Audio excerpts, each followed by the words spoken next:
guys remember that one time we cold opened to Chrissy taking a big old chunk out of pizza?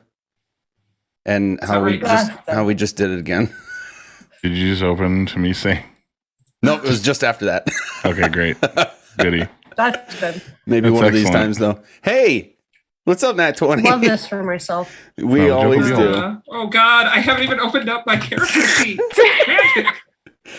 Coming in hot, Nat 20. Hey, welcome back to All Hail the Queen. This is our second episode. Second with Nat 20 for sure. And if you want to get a recap of like everything that's happened until last session, that'll be in our YouTube video, which is now up on Nat 20's YouTube. So, I'm Dead Magic Juice, and I can smell you coming. We're gonna go around the table and introduce ourselves. Yes, I did that. I had to. We're gonna go around the table, introduce ourselves, do a recap of what happened last time, and get right into the action. So, heck, who are you? All right, so how am I supposed to follow up anything after that? I contribute to the chaos so little. I just got nervous and I had to do something. Okay, no. You're fine. Hey, everybody. It's me, Sir Heckolite. I, as per usual, am playing Aster, the Shifter Circle of Wildfire Druid. We're going to see what happens with these ice trolls that we're about to fight. Moving on over to Bright. Oh, hi, everybody. My name is Bright. You can find me on all forms of social media at Bright Dystopia. And tonight I'll be playing Spunk, the gross, cummy, guzzly, snotty little frog who casts magic sometimes and rubs it on people and is gross and horrible. I guess we're hopping over to Corn Dog. It's me. Good luck. I am less gross, but far creepier. I will be playing Juno, the Twilight Domain cleric. Yep. Chrissy, do you want to go now? Sure, I'll go now. I'm Christy, playing Ulta. She's a kobold. Magic. That's me. She's a We're cabal. doing our best. Oh man, yeah, we are informed in some kind of form today. Okay, all right. So last time in our inaugural episode with Nat 20, we had started our trek through through the lair of this this dragon and Maccath the Crimson, who we've been sort of trying to find for the greater causes at hand. And we had a couple. Let's see. I can't wing it. I got to go back to what I actually wrote down for you guys. Here we go. Exploring the caves of the Dragon's Lair, you find a slew of creatures working on decorating the place with hieroglyph-esque chiselings across a vast amount of the walls, and several creatures encased within the walls as well. You do also end up meeting one member of Spunk's tribe who has been ailed with what we are now calling chlamydia. Thank you, Bright, for that. And is injured from a fall into the space that he's taking up for quarantine. You end up helping him in several ways, and he shares what he knows about this place for you, which is probably not as little as it might have seemed at first. And then you explore some more. The dragon reveals that it does know that you're here and traipsing around. And then you do end up in his trophy room, which is what we see on the screen right now. This trophy room does contain Maccath, the sorceress's ship, among many other creatures that are, just as before, encased in like this crystalline ice and put on display here. And while we've been checking out the ship, the dragon is not a fan of touching some things, so he has sicked some ice trolls on us. So before we roll initiative, is there anything that you guys want to add or clarify or correct if I misrepresented anything?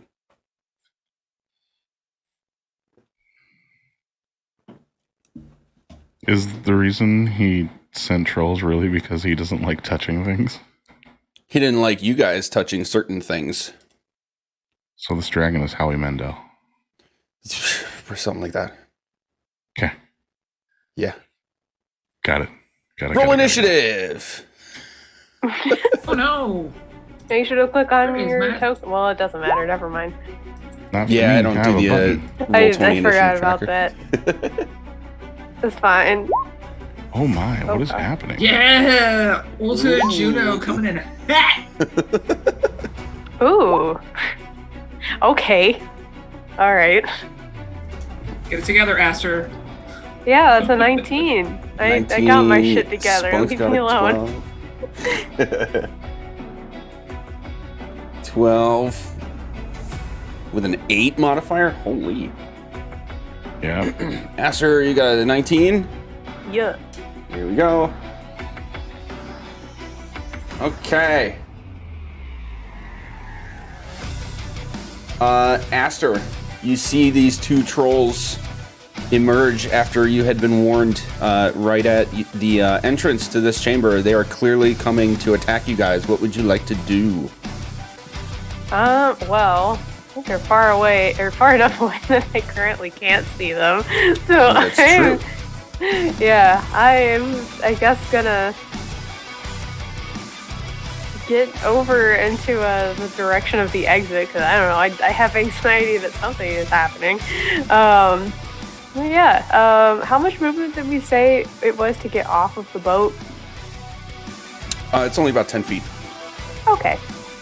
Alright, we'll do 5, 10, here, 15, 20, 25, 30. Oh wow, I still can't see them. Oh my god. Okay, that's even more terrifying. Do I have the extent of your dark vision correct? It's 60 feet? Yeah, it should be. Okay. Yep. Unless like I as a player just can't. Nope. No, I'm pretty you sure are it's fine. correct. You should not be able to see them Okay. yet. But you know they're coming. So it's fair that you're doing Alright. things. Let's see how wide is this opening? Okay, yeah, no, that's great. That'll be totally fine. Tell you what, yeah, we're just gonna guard this for a little bit as much as we can. Maybe, yeah, I'll end up drawing out the thing that I'm about to do. But yeah, using my awesome fancy staff of fire, I'm going to cast a wall of fire just across the entrance of this cave. And it's like, I don't know where it is, so I'm just gonna make this. So let me just draw that really fast. Okay. 5, 10, 30, 40, 50, 60. Like that.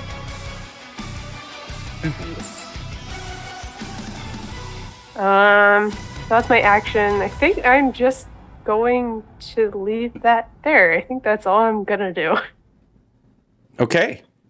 Which, I should probably say which side is the outside is the offensive side for purposes of damage and saves if needed. Yeah, so pointing away from you. Mm-hmm. Okay. You guys are going to see this bright wall of light, red and orange light that is indeed fire, emerge in this space. So, I don't know how I'm gonna. Can I make that emit light? Let's find out. I mean, I guess you could put a bunch of like torch things on it. I don't know. All right, I'm not gonna worry about it. This seems like a lot of work. Yeah. Yeah. For the sake of keeping her moving, we're on. Excuse me, the trolls. So you'll all hear this. The thunking of very large feet running around. Yeah, that's about right. But now you can no longer see the trolls. We gotta pretend you don't see them there because the wall of fire is opaque.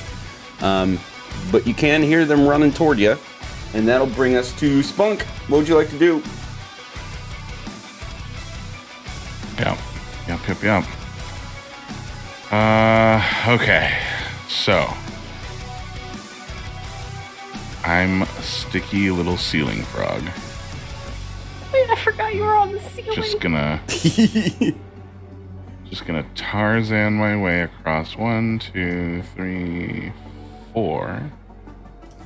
And I can see one from up here. How tall is the cave versus the wall of fire that suddenly appeared? The cave is 60 feet. I believe wall of fire goes that high, doesn't it? No, it goes up to 20 feet high. Oh, It 20. goes 60 feet long, but it's only 20 feet high. Gotcha. Oh, yeah, that's good. All right. In that case, do I have it? I've almost forgotten how to play my own character. I feel like forget that all the time. sometimes. Yeah. We're level 11. I don't have level 4 spells. What the fuck is this class? Okay, wait. Okay, wait. Okay. So we won't be doing any of that. I'm going to cast... Ooh, I hope this works. Do I have to touch him? How far away can I do this? 30 feet? How far away are you? Come on. Come on. Ruler. You're exactly 30 feet away. Fuck yeah. I'm going to cast Enlarge Reduce on Ooh.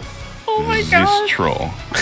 So Spunk is going to like he's gonna make a lot of like dry heaving sounds, like as his throat kind of engorges and starts to glow as if he's swallowed a glow stick. And he's going to fire out a wad that's going to like clap the troll on the face and attempt to amoeba around it to shrink him down. I need a Constitution save. Okay. This is gonna be a big one because he's a troll, I imagine. Ooh, 22. Son of a bitch. Hold on. Do I have something for this? No. No, I don't. Alright, well, then he makes it. Fuck. In that case... sucks. He's gonna collect a few pieces of loose stone from within the crevices of the stalactites above him. Above it. Need to remember my own pronouns. And just he's gonna grab a fistful and he's gonna cast magic stone on them as a bonus action.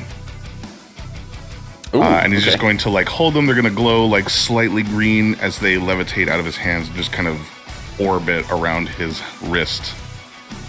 And that's the end of his turn.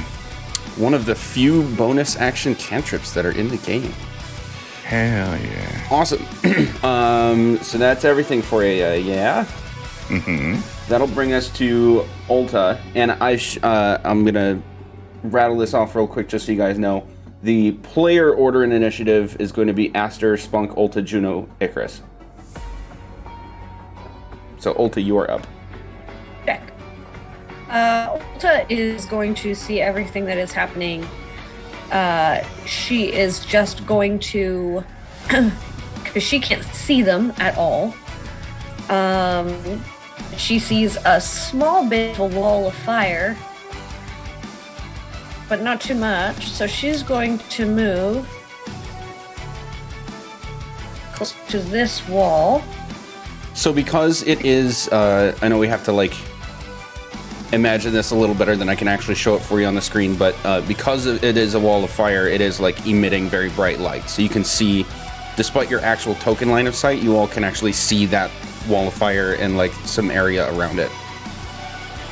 I still couldn't see the trolls, right? Correct. Okay. So she's going to just move closer to this side wall over here and hold an action. If anything comes across this like top part of this wall of fire, if they make any movement towards Spunk like aggressively, she'll fire off a crossbow. So she's holding her crossbow at the ready. Got it. Okay. And I forgot to do a thing. These guys aren't very smart, and they're hugging the wall of fire a little too close. So, Aster, what was it? Is it a dex save for the damage on that? Yes, it should be a dex save. Let me pull this up just to be sure. Yes, the dex save. Okay, that's 1 and 2. Nope. Roll that damage. All right.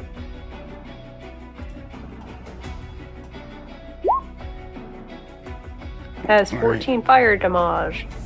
You're gonna you're gonna hear, all of you are gonna hear both of them give out this, like, somewhere halfway between a grunt and a roar as they're coming through this wall, and then it's going to be Juno's turn.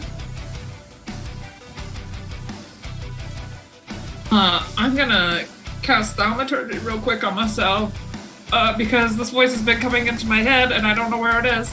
And I'm gonna shout, "So sorry for my companions.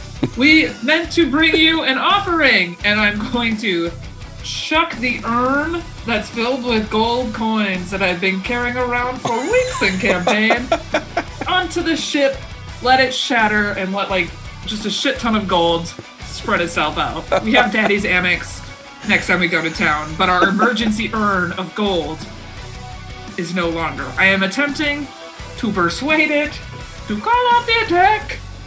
Sweet baby Jesus. This is my version of the Hail Mary.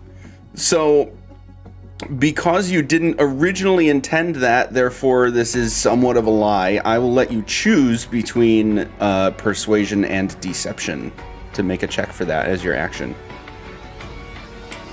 Both have a +1. So this should be great. I believe. Oh, I can't even cast guidance on myself because I cast Thaumaturgy. Oh, Ooh, you are met with 3 total. It's a natural 2. you are Could have gone met. worse, guys. Could have gone worse. The silence in response to your statement is deafening, as is the clamoring and cluttering of the clay pot and all the or ceramic pot and all the gold that's now flying out of it. Any bonus action or I'm anything gonna else? steal from that you? shit back.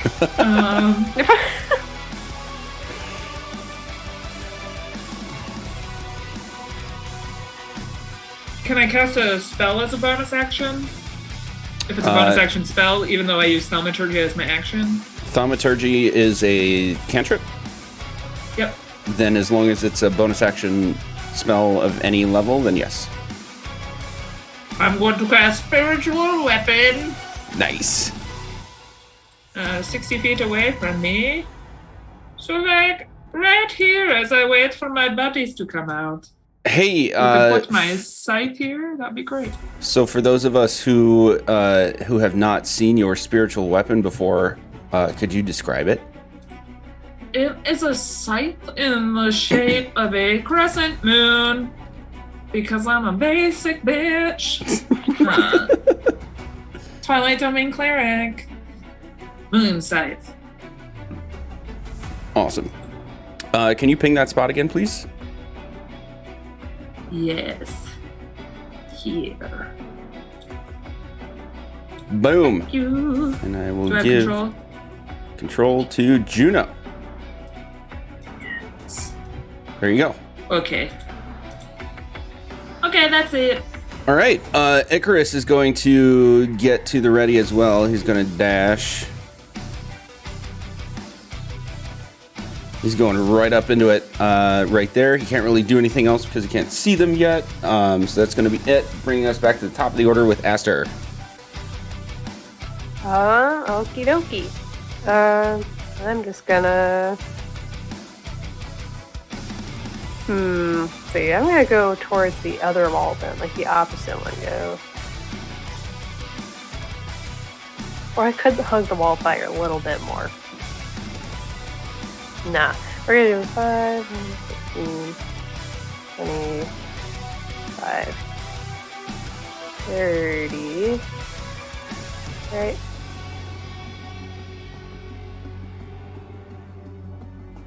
And I am going to go ahead and what attack do I want to hold? I am going to go ahead and this is my new cantrip. I'm going to go ahead and hold a produce flame, just chuck at them once they turn the corner of this and get in sight. I like that. I can just see Aster like menacingly like holding this ball of fire, just like ready to go. Let's go along. Yeah, I'm gonna do that. Ooh, I'm gonna give a little throwback, if I may, to add to that a little bit,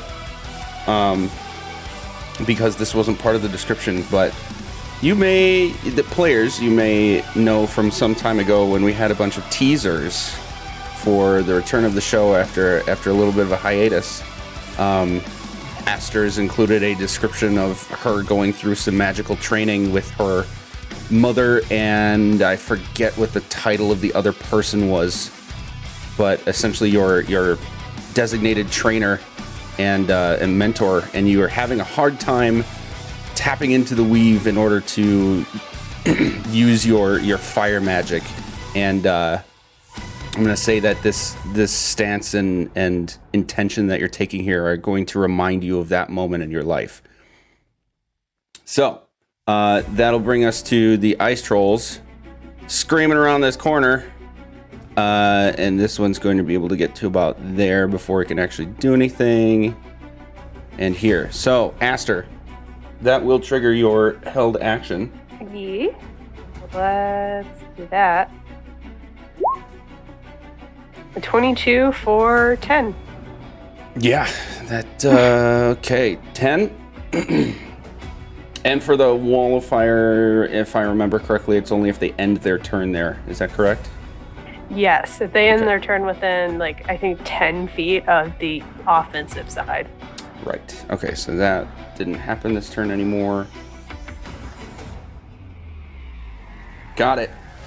All right, that's going to be all they can do this turn. Spunk. Yeah, this is not working for me. I'm not happy.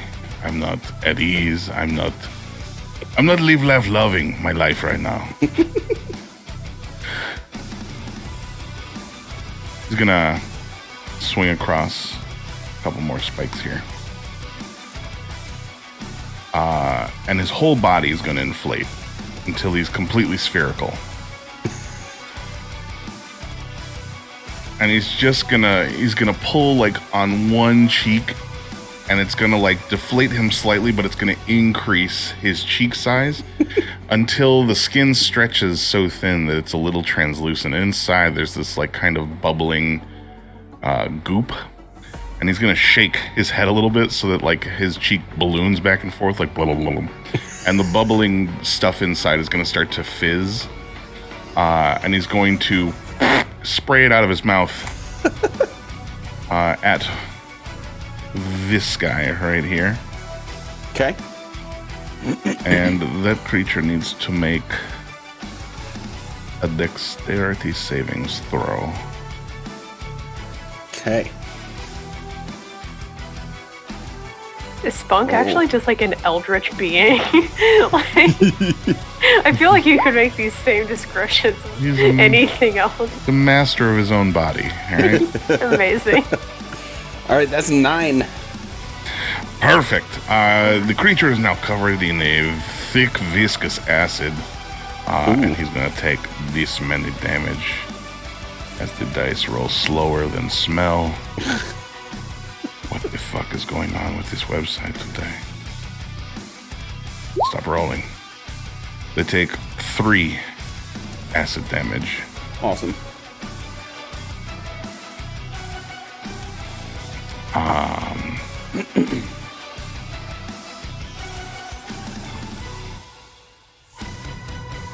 And then I guess as a bonus action,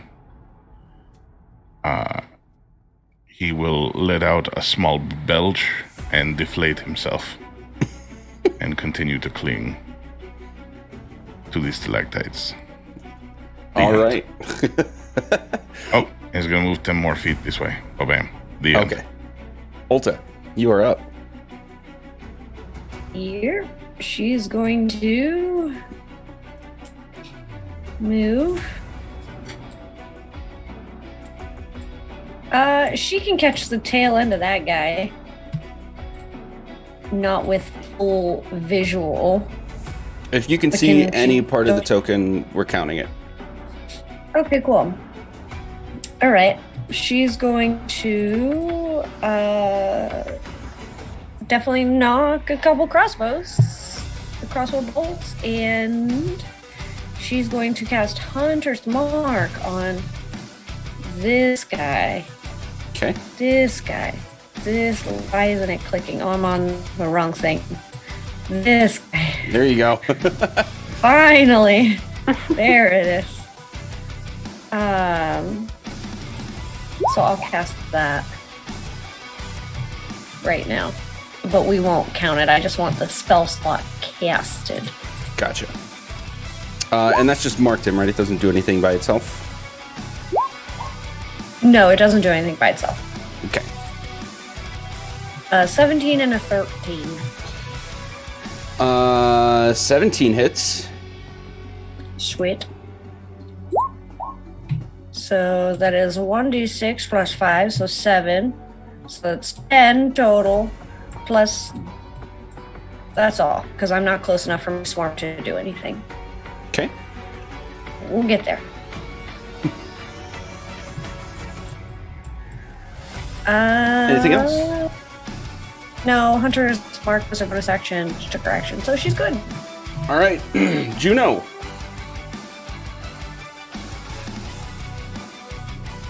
Well, I'm gonna cast an offensive spell referred to as Moonbeam. At Nice. second level, so not super strong. But that this son of a bitch that is engaged with my brother. Please and thank you. Moonbeam. Cast You on may me. draw a circle. Oh, Boom, how bam. to play Oh. on roll 20. Wee woo. We will. Moonbeam. There it is. In the name of the moon. Also, I'm not gonna be able to move that moon. Oops. But anyways, I'm gonna moonbeam this son of a bitch. All right. And so at the start of their next turn, they will be hit by my moonbeam. Indeedly. Anything else? And then for bonus action, I want to slap him with my spiritual weapon. All right. Whack. Wow. Ooh. 24 to hit Yeah, that hits. for 7 force damage. Awesome. I You're want you to welcome. know, Corn Dog, that I have adopted about a 50-50 split between saying damage and dangage in any other game that I play because of you. Yay! I'm influential. I'm an influencer. And then I'm gonna wiggle myself back over here. I am on the ground, but I can't. Wait, it's Alt? Is that what we have to do? There we go. I'm right there. It folds. Awesome. See wiggle wiggle. Um, shell. So, let's see. Anything else for you? no, that is all the things I can do. Okay. That can't happen for Icarus, so we're just gonna have him. He's gonna whip out his trusty sword and take a swing at this guy. Oh, what? What? He's What? going to whip out his trusty sword? Uh huh. He said not to seduce any dragons unless he was here. Quip. Yes, the perpetual head gutter paradox. I see. All right. This is my home. oh, What yeah. are you talking about? Absolutely. Absolutely. Why? Oh, Yeah, we're taking that. We're taking that 3. As he slashes at the troll. I'm also realizing that it's super lame that the tokens for these guys don't actually show their pictures, so I'll just ping this guy for you. If it makes you feel any better, I think they did last week or 2 weeks ago. I thought I remember seeing some crusty fuckers. So. Nah, they're not crusty. They're a little bit. It's furry. showing up in the chat window. Scary. So. Got fuzzy underwear. The underwear. No. Yep, gotta stay warm somehow, right? Got fuzzy underwear. That'll bring us to the top. Aster. Okay. Yeah, I don't like that there's also the second one showing up here. So what do I want to do about that? I absolutely did not prepare the right spells for this today. Yeah, tell you what, we're gonna just keep using things from my item here. So we're going to go ahead and cast a Scorching Ray at the second one, although I have to move just a teensy bit closer to get good visibility on that. Okay. I'll just go like 10. Yeah. Do that. So yeah, we'll just do all 3 at that one so we can start getting damage on that one. That's the first one. It's a 14 hit. 14 does not hit. Okay. So not that one. That one doesn't hit either. Oh no. Uh-oh. Now all the bad rolls are happening. Uh-oh. 23 will hit though for 23 11. will hit. All right, 11. Anything else? Surprisingly, I really don't have that many bonus actions, so I think I'm just gonna leave it at that. Okay, these guys are gonna get started with the bullying. Actually, this one's gonna come toward you, Aster, but had to dash, so it's not really able to do anything just yet. But this one needs to make a, what's the save, Juno? Wisdom? It's not a save, I don't think. I think you just take it. Or no, it is a save. Con save. Just kidding. LOL. Let me win at D&D for once. No. Let me win, I'm new! 21. Fuck you, man. But also, you take half. Keep it touch. So you take 4 points of damage. Okay. It's fine. Everything's fine. Okay. And then this one's gonna start mauling at Icarus right here. No. Not a vibe.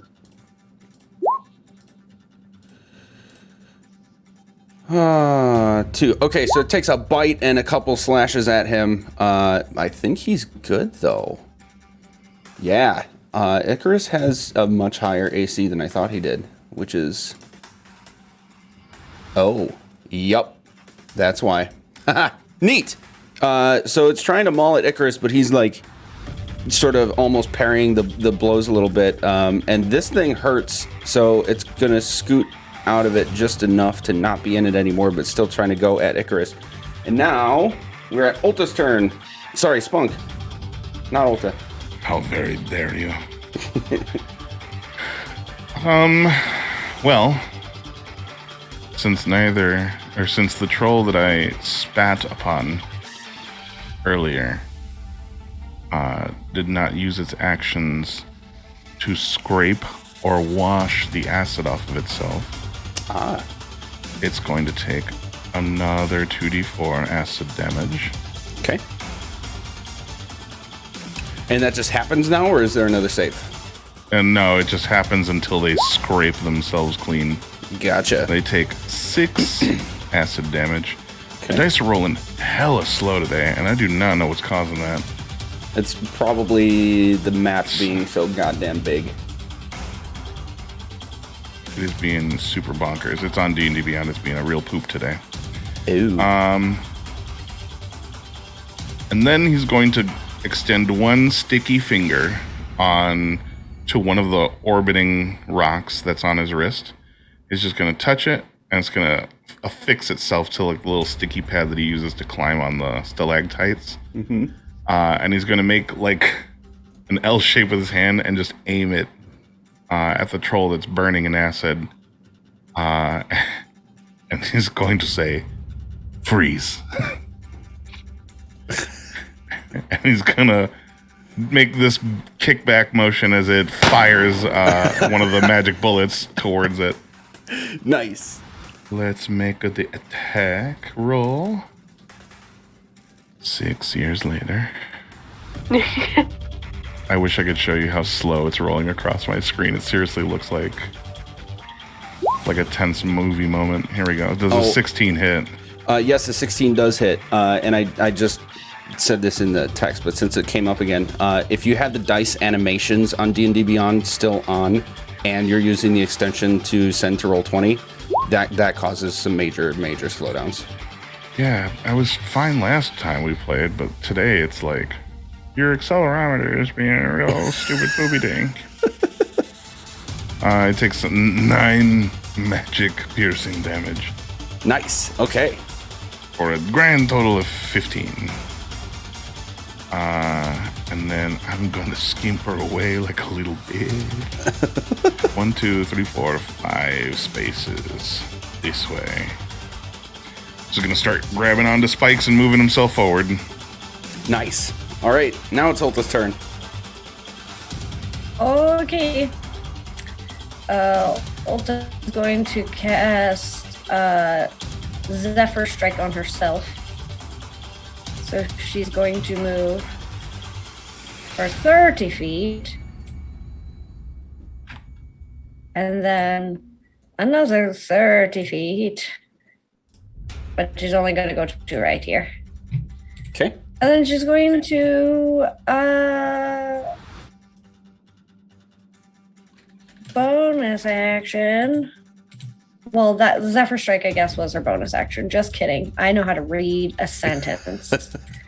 Her action, she'll take her 2 attacks with her short sword. Oh, big hits. Plus 9. 27 and 23. So on the first one, we will go this plus Hunter Mark. Which is... Oh, it's new D6. every attack. Okay, sweet. Yes. And then her swarm, because she's within the feats. Uh-huh. So Nice. that's her first 9. How many ever that is? Whip, whip, whip. 18 total. The second one is just the flat roll of 7. Because I don't think she gets Hunter's Mark on the second one. I think it's just 1. I would like to quickly find out. It's every attack, I think. I want to say it's Oh. every attack. I want to Yeah. say it's every one because it's It not is. the same as a rogue's. Whenever you hit with a weapon just attack. These sneak attack ones. Yep. Every time you Oh. smack. Well then, Like yeah. that son of a bitch. But your Take swarm one only more, does you one. little Ah, So that's all the damage she will be doing today. All right. And I can't find this quickly enough. Do you know it off the top of your head? Does your swarm only do 1 attack, or does it do each attack like the Just Hunter's one. Mark? Okay. You're just 1. Neat. Anything else? That's for you, how man? I played it this higher game. So if it's not, you owe me a lot of damage on some bad guys. Sure. I'll take a deeper look at when we're on a break. Anything else for you? Sweet. No, Let's go to that's it. Juno. Okay. So, first what I'm going to do is I'm going to attack with my spiritual weapon. Oh, sorry. Bless you. It's gross. Wow. Blech. I can smell you smell coming. that from here. A 21 to Oh, that hits. Dang. Okay, friendly reminder Wow. at how I like to do this. Your spiritual weapon can get flanking, but it is not in the correct position to get flanking. Technically, Ulta, you had flanking. Let's go back real quick and re-roll both your attacks to fish for a crit. See if you got a crit. Why can't I have flanking? You We're have directly across from each other. You're across from each other, but you have to be on if you drew a line between the two of you, you have to hit exactly the middle of the token. So that's why I'm gonna- Icarus and So Ulta. since I am technically a small creature, can't it share my space if it's floating? It can. Do Oh, that. look. I will. Go ahead. Go I ahead will and do shout that. to the spiritual weapon. Join me, friend. I mean, Come on over it was here. the same. It was the Hey. same hit either way. I hit either way. How to D&D. That's actually how Had to I play run. Dungeons and Dragons. That's So how I do that's, flanking, 6. but yeah. Sorry. We're just vibing. 6 points of damage. Okay. And then I can't. Wait, do I need to be here to grab the circle? Nope. Okay, well, here comes the rain of circles again. This will shift right over here. And then Can't I'm delete- gonna oh, there we come go. right up here. And be like, "Wah!" in an attempt to scare it, but mainly just trying to get there so it can't run. And we all have shit. Flanking. There we go. All right. Man. Words are hard, dude. Ooh. Anything else? No, I know how to play Dungeons and Dragons. All right. Icarus is up, and he's going to stay right there, take another slash at advantage. Advantage. Hello? There we go. 23. That hits. Oh, For, yeah. yeah, I've been using the one hand. So 3 slashing damage. This troll is looking rough. Singed fur and bunch of burns and slash marks. He's having a bad day. That brings us back up to Aster. All right. I have a big troll in front of me. I don't really like that. But here we are. I am going to go ahead and man, like I didn't realize just how many fire spells I had prepared until I'm looking at all of my offensive things. It's either location spells, healing spells, or fire. There's like no in between. So I'm just like, yeah, that's what we're doing today. We are fiery boys today. Yeah, I'm just gonna go ahead and cast a flaming spear like directly on top of it in front of me. Nice. Like we're just gonna do that. I think I need a dex save. Yes. Yeah. Dex save. You're concentrating. Yes. Mm-hmm. Yeah, so that would drop a wall of fire. Yes. We're far enough away from it. That's fine. Dex save 11. Okay, cool. Da-da-da. Where'd you go? There you are. Yeah. It's 9 fire damage.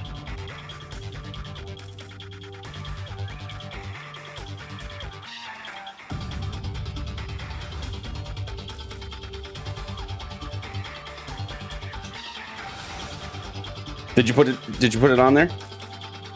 Oh, Yeah, 9 it's fire 9. damage. Do you want 9. to draw that, or are we just going to remember that? Oh, I it's there? can. Yeah. Neat. Okay, 9 fire damage. Got it.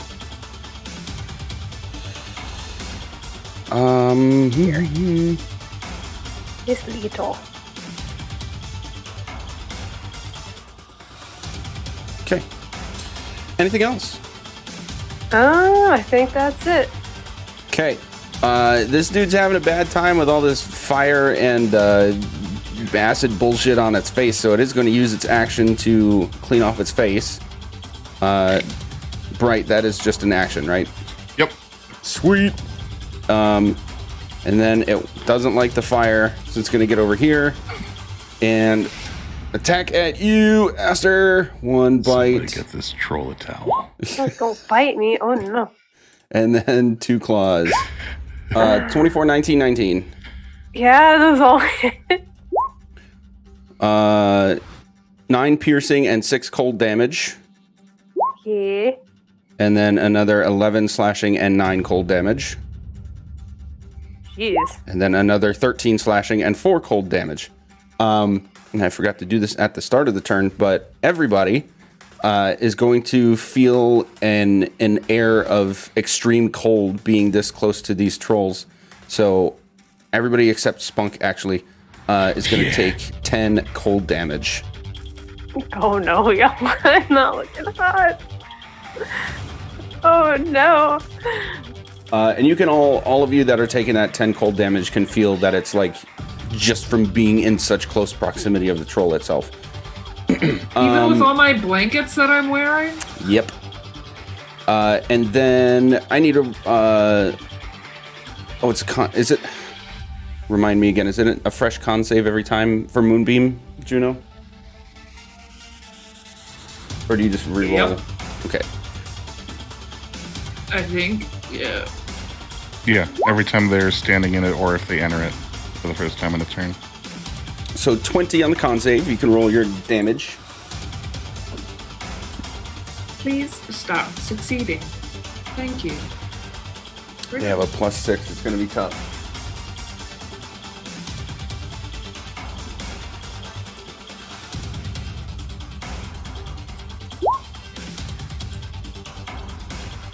Okay.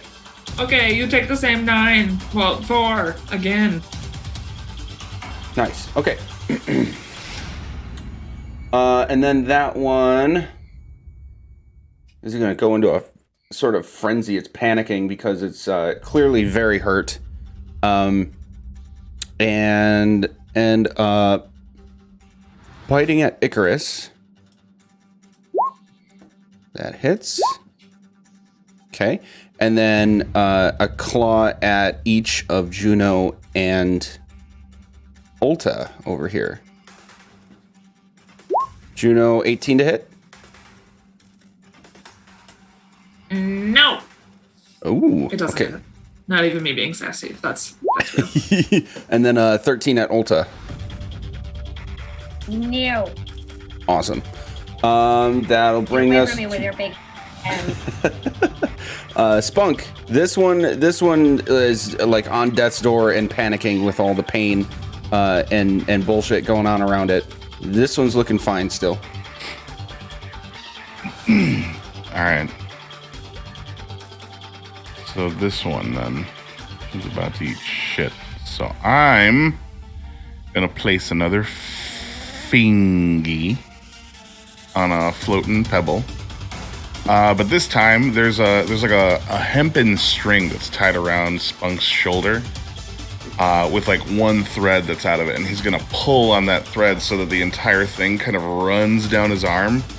And what that's gonna do is it's gonna scrape the very top layer of goo off of his very long, lanky arm, and it's gonna concentrate it down at the wrist. At which point he's just gonna use his other hand to kind of scrape it up and pack it like a piece of chewing gum, but it's like a large chunk of it, a large piece of chewing gum on the tip of his finger to trap the magic bullet in there.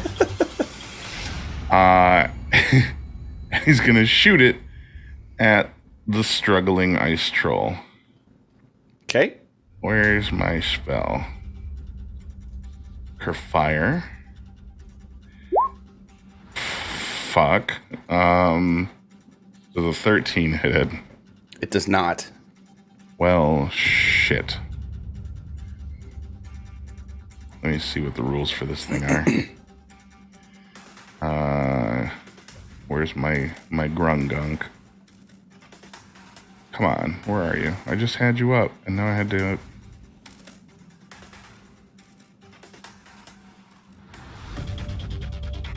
Here we go.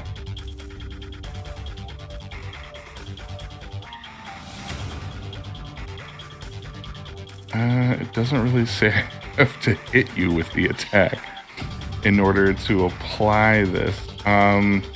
Whatever, we'll say it does. Nothing happens. Everything's fine. Okay. Move Anything it else? along. No, that's the end of my turn. All right, that's gonna bring us to Ulta.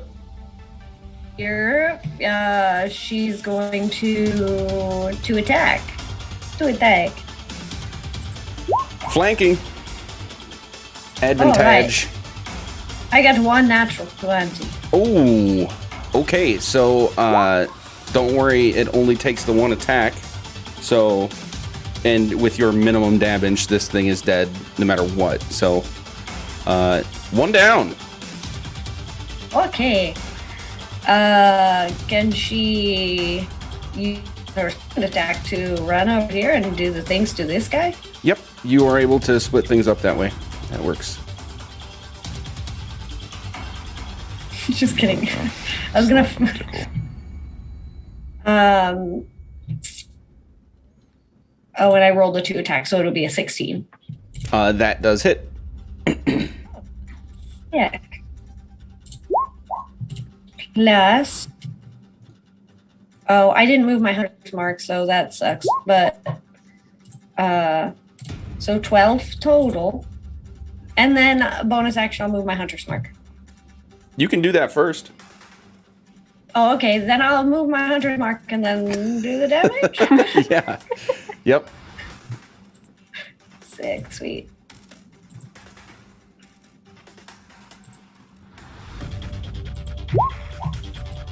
Ah, bullshit. 13. Just the 1 damage. Yeah, thank you. 1 damage Nickel just didn't and dime have off still before. pay, you know what I mean? Yeah. It was still fun when you said, take that extra 1 damage, you little bitch. You bitch ass bitch. Anything else for your turn? No, that's all. You little bitch ass bitch. Juno, what are you doing? I'm going to move my moonbeam over to this bitch right there. And then what I'm gonna do is also drag my spiritual weapon over there. Oh my god. And my spiritual weapon will attack. Can you do that in the same turn? Yeah, spiritual weapons bonus action, baby. Yeah, but can you move the moonbeam in the same thing? I actually don't know. Let's look.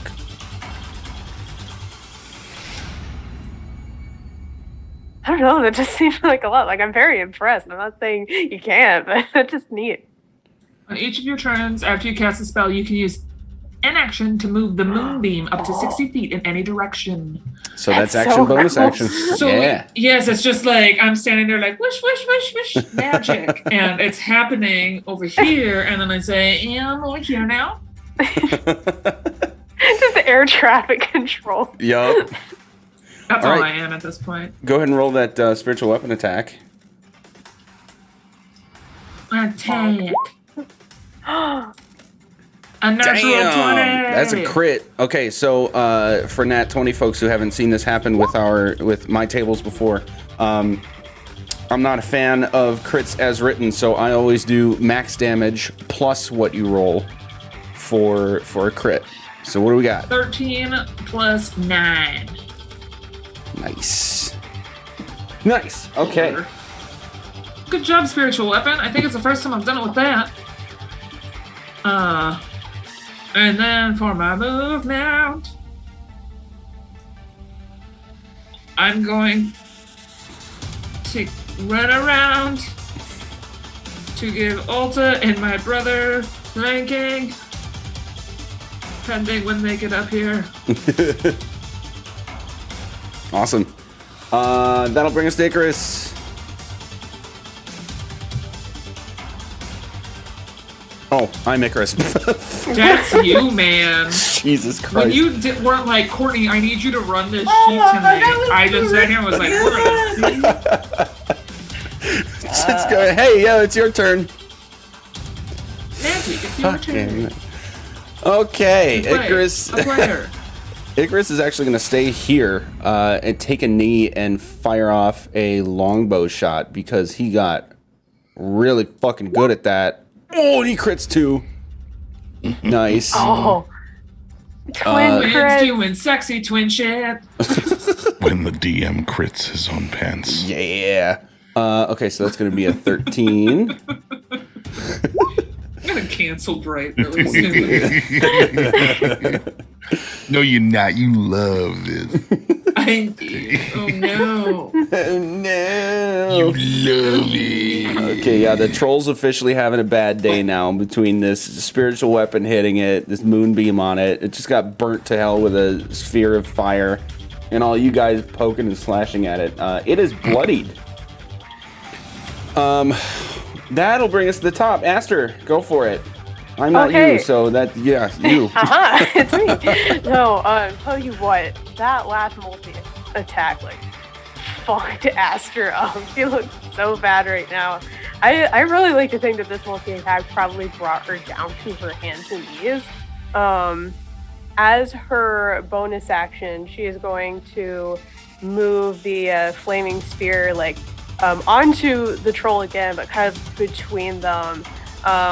And as there's like almost this smoke screen, she's going to use her action to wild shape into a brown bear that will stand up to face height of this troll, and just roar directly in its face.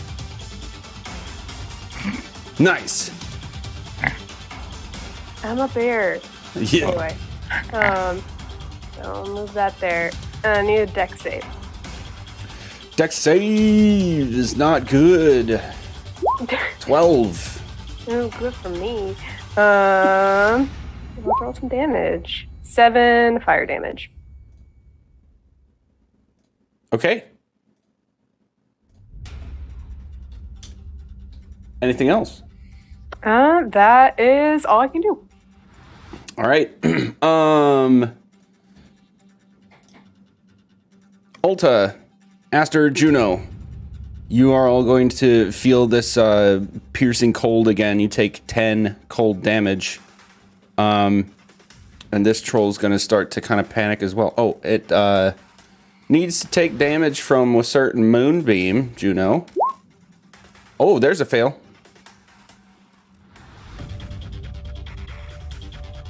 Okay. Sorry, Chrissy's making fun of me in chat right now.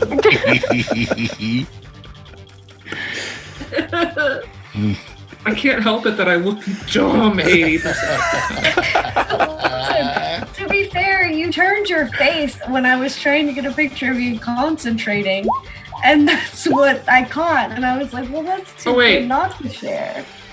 Ignore those rolls. I'm living in a land of confusion. That's relatable. 14 moonbeams. Okay. Chill Moonbeam. out. All right, and this thing's gonna start to flail as well in its panic. Actually, no, it's gonna first try to get out of here with all the ow. Ulta and Aster, that will allow you opportunity attacks if you would like them. Yes. Pop off. 27 hits. I like 27. Wait, what's my modifier? Why didn't I add that? Hold on, it's not going to be much as a brown bear. That brings that up to a 17. 17 hits. Awesome. Is it because they're naked? Yeah. Except their little like fur loincloth thing. 8 But you're slashing smaller damage. than they are, so you can see their dangly troll balls.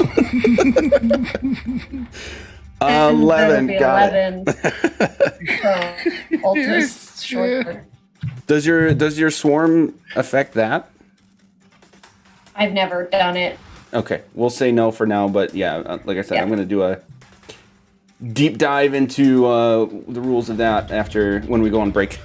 And then it's going to go, for lack of a better phrase, apeshit at Juno. So here's a bite And here is two No. claws. Ouch. Also no. Well, shit. I'm the only one it hit. Yeah, and it hit you really fucking And hard. then it hit me on all of them. All right, Spunk, what are you doing? Sorry. He's gonna reset the little hempen Fine. string, and he's gonna pull it again. By now, he's already sweated a new layer of goo, and so he's just gonna repack it like the bubble gum at the tip of his finger, and he's gonna shoot again. This is your third and therefore final, right? Hell.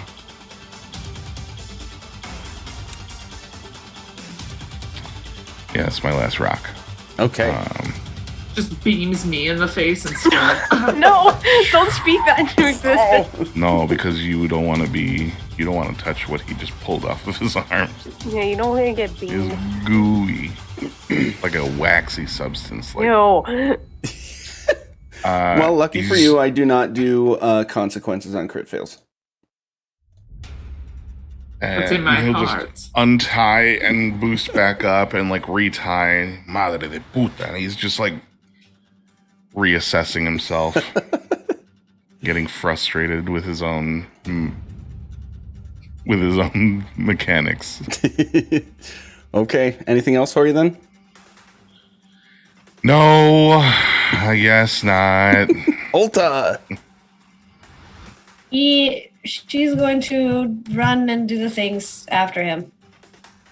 You better fucking kill him. He's been dodging bullets, and I know you can see his plums. 18 and 21. Both will hit. Do you want to move 2 more squares so that you can get flanking from Juno? Sure. Stab his plums. But then it's doing the thing. It's control or alt? Alt. That. Yeah, there you go. There it is. Sure. 6. Hang on. I gotta get all these dice things.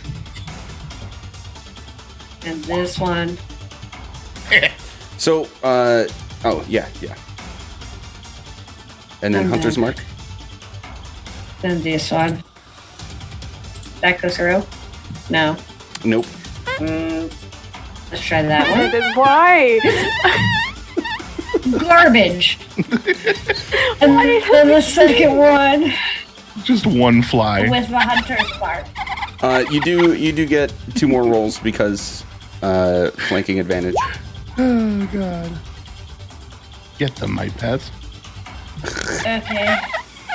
That's 2 more attack rolls, right? Yes. Is that what you mean? Mhm. Here. Okay. No crits, but they all hit. Yeah. And that Oh, damage. just Okay. So all that. Ulta, how would you like the final blow against the second troll to kill it? Final I blow. imagine this creature is much taller than her, so she will give a good old slice to that Achilles tendon. And as it is falling, she will yell, "Be nice to my friends, you prick!" And that's all. All right, it's gonna take a heel blow and just give a whimpering sort of half roar and fall to the ground dead. We are out of initiative. What would you guys like to do now? Now that the Sikkim is done.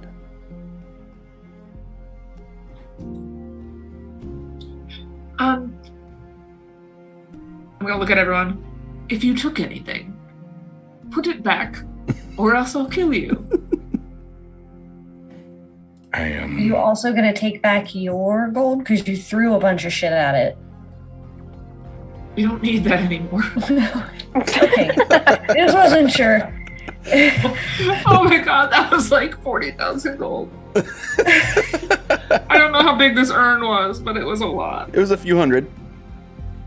You really didn't have to do that either. That was like, where is he?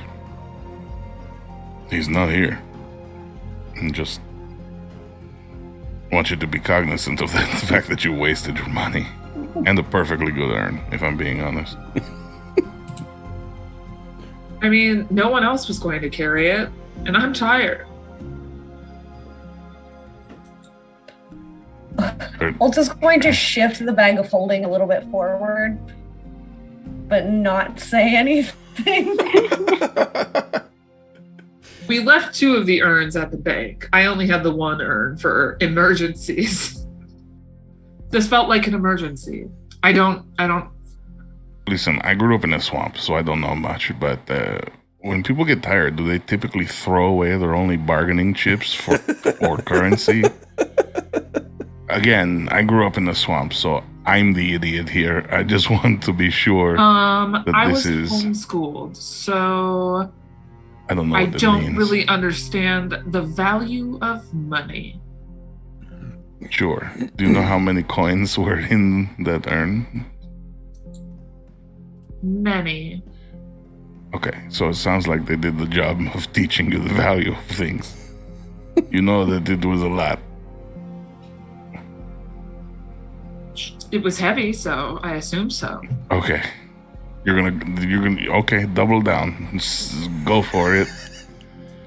But there's still no dragon, so if you want to pick up your coins, if at any time you want to, like, perhaps back off of this play that you've made with 0 stakes, might I add, you could totally do it, and I would not judge you for it.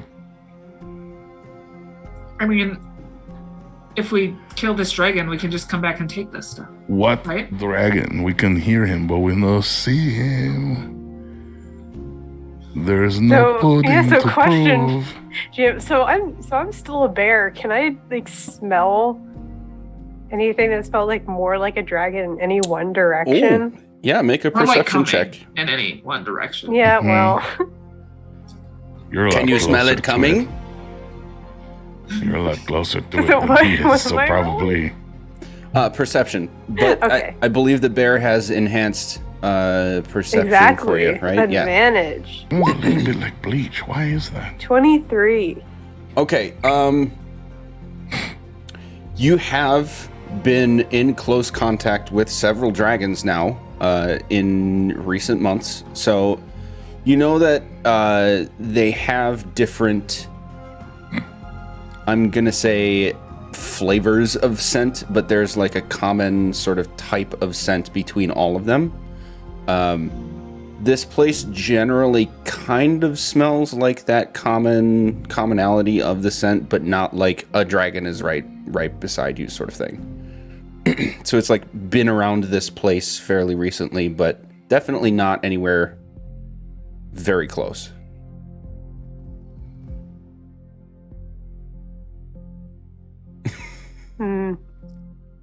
Yeah, I mean, Aster's probably just gonna like shake the frost off of her fur from the combat with the ice trolls. Just gonna, I guess, yeah, just like pad over like or like closer to the door. What is it, Lassie? What do you smell? What do you smell? Come on. Get the tree, Lassie. I mean, she's going more towards the door. Like there is nothing like that Aster really deems is super helpful in this room. She's picked up the scent for something. You know, come here and pick up your fucking coins.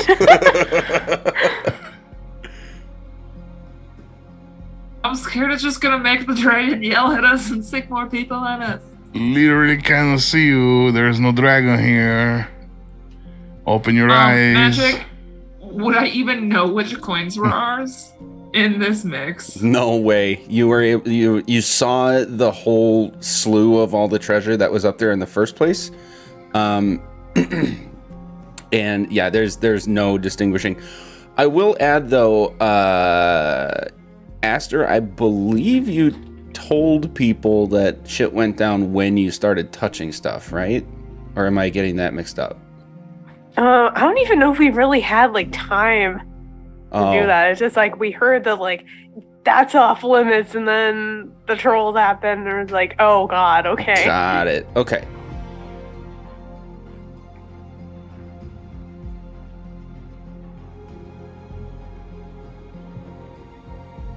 Cool. Well, the The bear seems to have found something. I'm gonna follow the bear. Okay. Yeah, like I just want to keep sniffing stuff out. Yeah, you keep sniffing things. Go ahead and find the lassie. Let's go. Come on. I think at this point, Juno and Icarus would have started bickering amongst themselves on like, do we need the money? Don't we need the money? What actually even is money? And having kind of like that dumb twin talk over in the corner. And I think we would have both dared each other to get ourselves some of that gold back, just to see what happens. Chris, are you raising your hand right now? Is that happening? Yeah, someone has to do it. Hyacint's not here. Someone has to do it. Redcon just a smidge. Ulta's going to follow you around and while tracking creatures, you can learn the exact number of sizes, and how long ago they passed through this area. Because I am in my favored terrain. Oh, Nice. Oh, shit. Of which you have more than one now, right? Say it again. You have more than one of those now, right?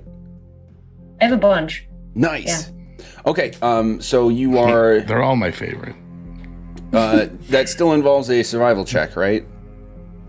Or is that just something we're able to do? But I suppose that's your call if you would like.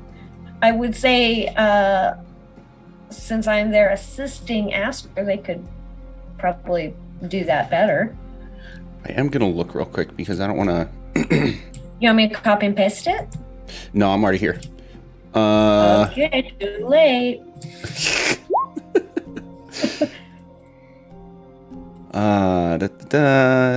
Okay, yeah, so it is with checks. Your proficiency bonus is doubled for proficient skills when you make an int or whiz check related to it. Yeah, so I'm going to say both of you commit. Well, Aster, what are you looking for in particular as you're sniffing around? In general, it's just like a path or something that will bring us closer to the dragon, or like where Koth might be. Just like something that isn't a bunch of minions, something that's closer to the dragon. Yeah, so go ahead and make, both of you individually, go ahead and make a survival check. Okay. Just straight? Yes. Okay. And I'm doing that because for Ulta, she has to be doing it herself in order to gain those bonuses. Fair enough. 26. Is that really only a +2? Is it doing double proficiency for you, Ulta? Or are you not proficient in survival? You're also muted. I'll talk to myself if I want to. No, I'm not proficient in survival. Gotcha. Lots of other things that include wisdom. Just saying. Yeah, okay. Still very good, though. So, Aster, you are able to get a sort of track that the scent of the dragon itself is actually back this direction, which is the direction you came from, at least in that particular hallway. And Ulta, what was it? This doesn't say anything. You like learn how many creatures there are and how long. Oh, there it is. Oh yeah. Learn the exact number of sizes. They pass through, their size. Okay. You know, just their general stats. If you want to tell me their AC, that'd be great. Their last nut. Okay. It's definitely only one. It changed size drastically from being very, very big in this room to medium here. And as far as how long ago they passed through the area, that's going to be several hours. 3 hours. I will say that out loud and hope that Aster the bear understands common as a bear. Okay, good. All right. Just making Yeah, I sure. can understand it. I just can't speak it. Just like kind of walls out of a bunch of roars and grunts that you all don't understand. And That's not terrifying. even if we Tiny little kobold. even if we don't know that out of character, everyone except Spunk, you've interacted with Aster in her wild shapes enough that you would know in character by this point that she can understand you when you speak. And Spunk, I would say you're sort of like learning that for the first time now, since this is the first time you've seen her wild shape, right? Yeah, definitely. Awesome.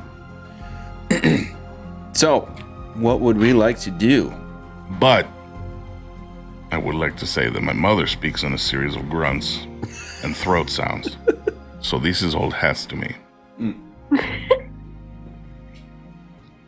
Fair enough. In fact, most of my family speaks in a series of grunts and throat sounds. I might be the first person to have learned how to speak a language that isn't a series of grunts and throat sounds.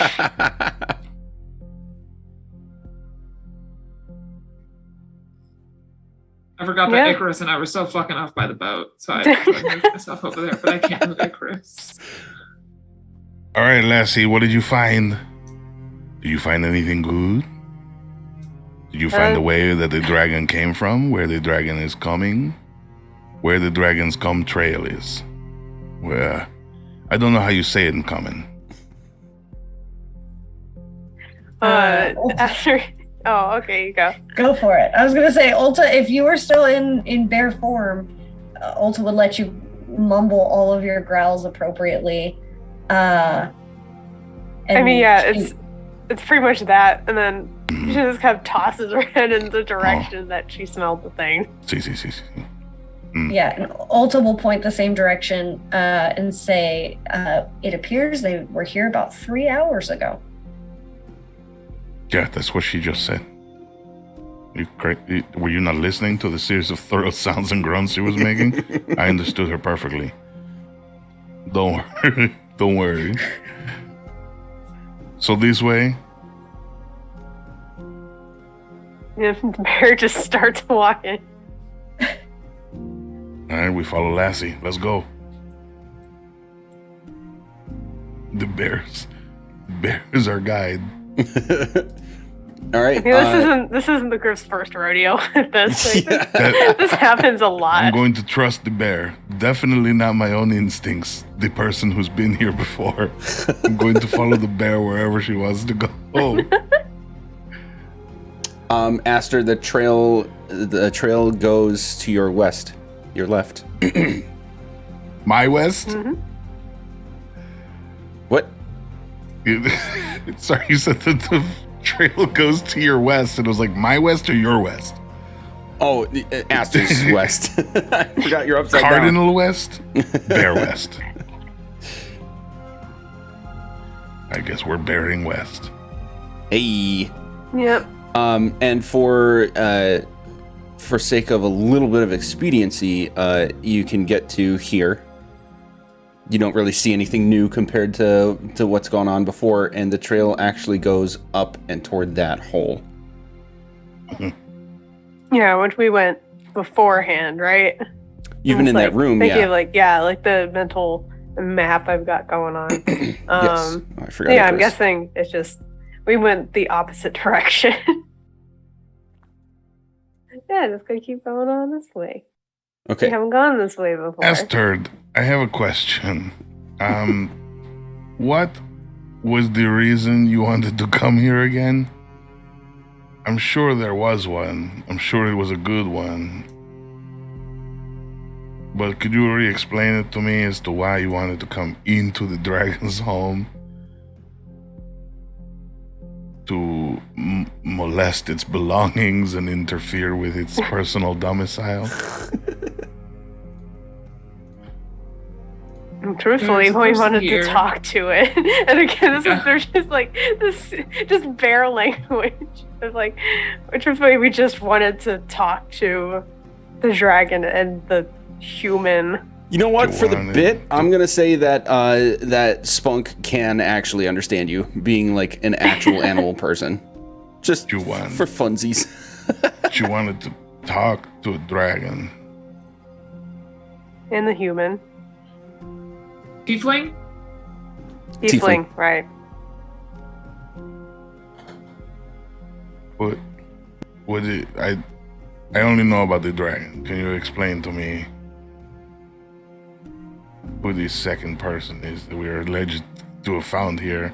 So, reminder for the group: you found or interacted with Spunk for the first time after your original encounter with the dragon, and therefore after all the information you gained to come here in the first place. Yeah, definitely that, and not because I drink and smoke my way into a stupor that I don't hold on to information.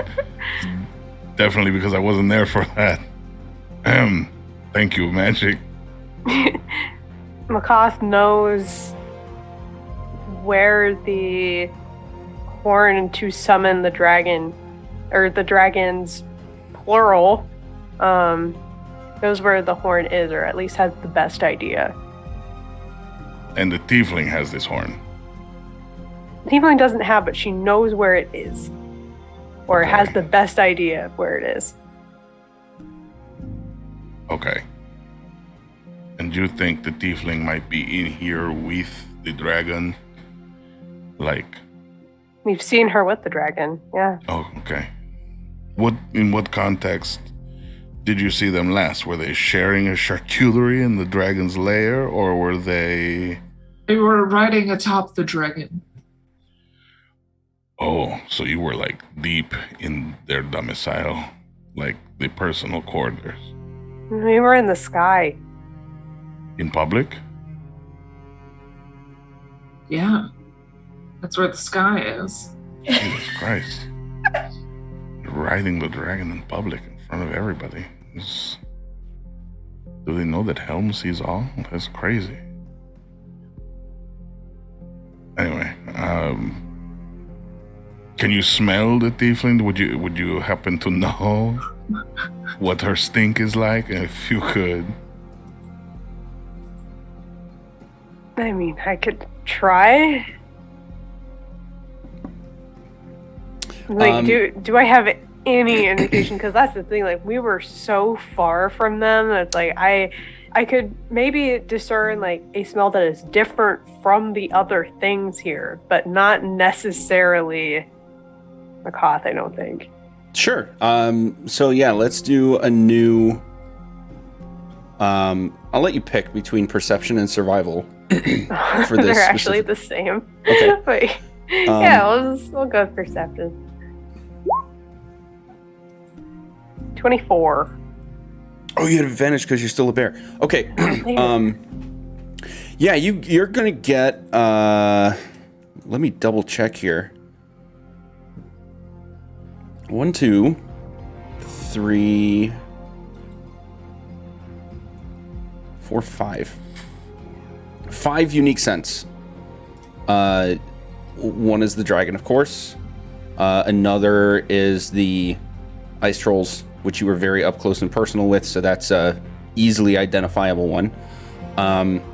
Another that's very similar to Ulta in some respects, and then what was that, 3, 4? And then one that you definitely don't recognize.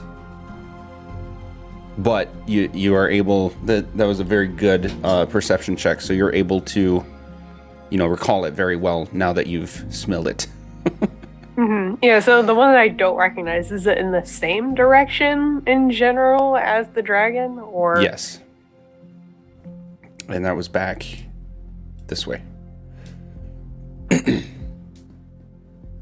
Oh, I must have completely misunderstood that then. Oh. The dragon is in The scent. the direction as, okay, that part of the intersection. I completely misunderstood that. Oh, okay. Okay, I would be going that way then. That was a me thing. Gotcha. Oh, you got turned around. Okay. Yep. Whoops. Okay. Yeah, I would not have done that. We came through here already, though, right? Mm-hmm. So the scent trails that you are tracking at this point are actually strongest as you're inspecting the hole itself. Oh, this is a hole? It is a hole in the ground, yes. I thought it was a pillar. Okay. Should we go down? How eager are you all to die? I mean, we have some dungeoneering supplies. Oh god, where is it? Do I have it? Can we see down the hole? For you, Ulta, it is dark before you're able to see anything specifically. We'll shout over to Juno. Exactly, like Guys after over like here. sniffs at the hole, just stares directly at Juno. Juno, bring your fancy eyes here. I am going to get a little close to the hole, like just kind of sitting there, and then safely try to lean towards the hole to look over it. So 95% of my body weight is like just going straight back.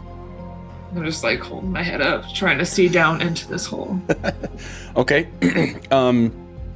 Just laying there in my you pile. you can see that this is like a large chute that ends up curving at a point beyond 60 feet, almost like the way you got into this layer in the first place, like a sort of ice slide sort of effect.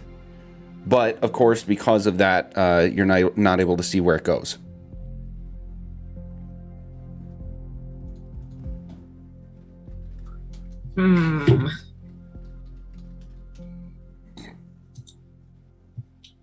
I'll relay all that information to my partner. What are you doing? What am I? Yeah, why are you laying like that? I don't want to fall into the hole, so I'm not trying to put a bunch of my body weight right at the top of the hole. I'm trying to evenly disperse it. Do you have vertigo? Does it help with your vertigo to lay like that? Do you need... Sure. Okay. Did you see anything while you were laying with your neck craned over the edge of the hole like that? Yes. What did you I see? saw that 60 feet down, there's a nice little curve, and it appears to be similar to the slide we came in on. However, I am still of the mindset of how do we get back out if we keep going down into the ground. Oh, that's not a problem for me. And Spunk is just gonna walk on the wall and like go completely horizontal as he turns the corner of the lip and just continue to like walk. Okay. His boots of spider climb will handle whatever needs to be handled. Yeah, I was about to ask that, but I say in boots the of same spider like climb, in but the same like bear language, I guess will just be, you know, if a dragon that big is in this lair, there has to be some way for it to come out.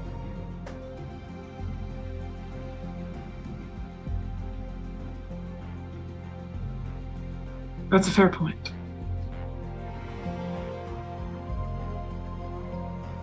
Well, do we want to take the slide again?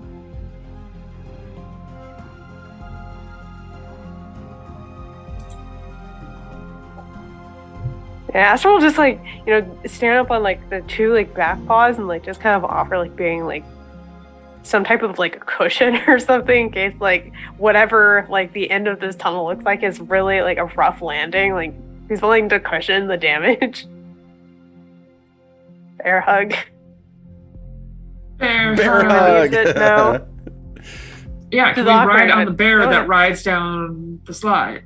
oh yeah, as if you're gonna toboggan down, like you'll hear like the as all of the sticky pads on Spunk's feet like release from the wall as he like goes down to grab onto the moving bear slide. Yes. Okay. Jamaican bobsled. Let's see. I gotta figure this out real quick.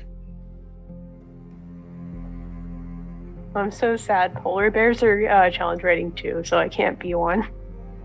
At least not in wild shape. I'd have to use polymorph. But that rate, like, why would I do that? I Okay. feel like that just means you ask magic to be able to turn into a polar bear. All right. So all of you, so Aster, you go in, and between the sizes of people and the number of you, you're all able to sort of fit somewhere, either like sitting atop or at least holding the fur or scruff of Aster's bear form, and you slide down. Aster, I'll need you to make a dex save, please. Alright. Okay, what's a bear's dex? I don't even know. Oh no, it's 0? Alright. Straight D20 bet.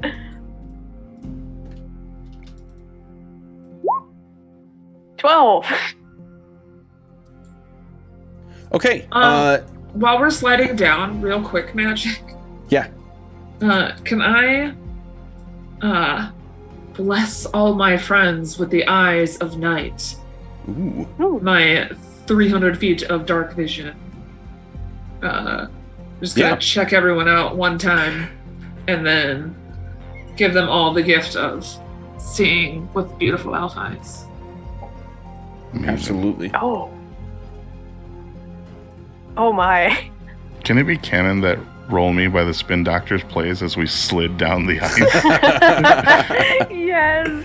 Yes, I feel like that is. Okay. So everybody now has 300 feet of dark vision. And Aster, sliding down this chute, you end up taking the curve and sort of see the light at the end of the tunnel, so to speak, but there's no light. But you can see far enough to see the end of this tunnel going out to a platform that actually has a rather large drop off. You dig your claws into the ground right at the end to stop yourselves from going over this ledge. Since all of you can see it now, pillars of ice are jutting from the floor in this area. That would be the... Hang on one second.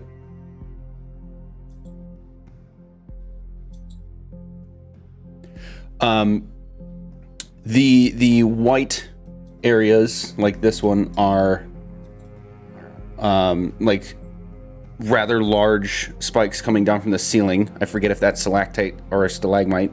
And then the darker ones are large spikes coming from the ground. The overall makeup of this area is that it's... Where's my key? Shit. There it is. Over 100 feet from floor to ceiling in the largest places. Oh, you can see it goes up to actually 200 feet. Since you can see 300 now, right? So you're able to see at the widest places, which is going to be this deeper blue, kind of in the larger area. That is about 200 feet from floor to ceiling for the most part. Like the ledge you're on is 60 feet above the ground of this area. And then the white areas are from the ceiling coming down about 60 feet.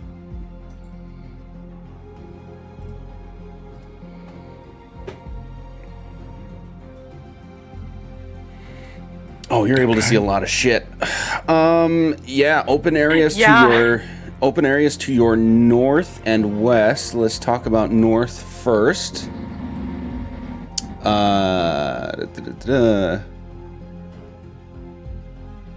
Yep, you don't see anything in particular there. Nothing like in the walls or trophy room like above. It just seems to be a space in this area. To your west, you can see at least part of a jagged ridge of ice starting that area into sections between the north and south. And so this particular point here is like, it's coming up from the ground at the original point, and then this point is like, it actually splits floor to ceiling. Nope, right here is where you see that, sorry. You can see a divide doing like floor to ceiling, as if this southwestern area is separated from the northwestern area, at least to the point that you can see. That's about it. It's a big, seemingly empty space.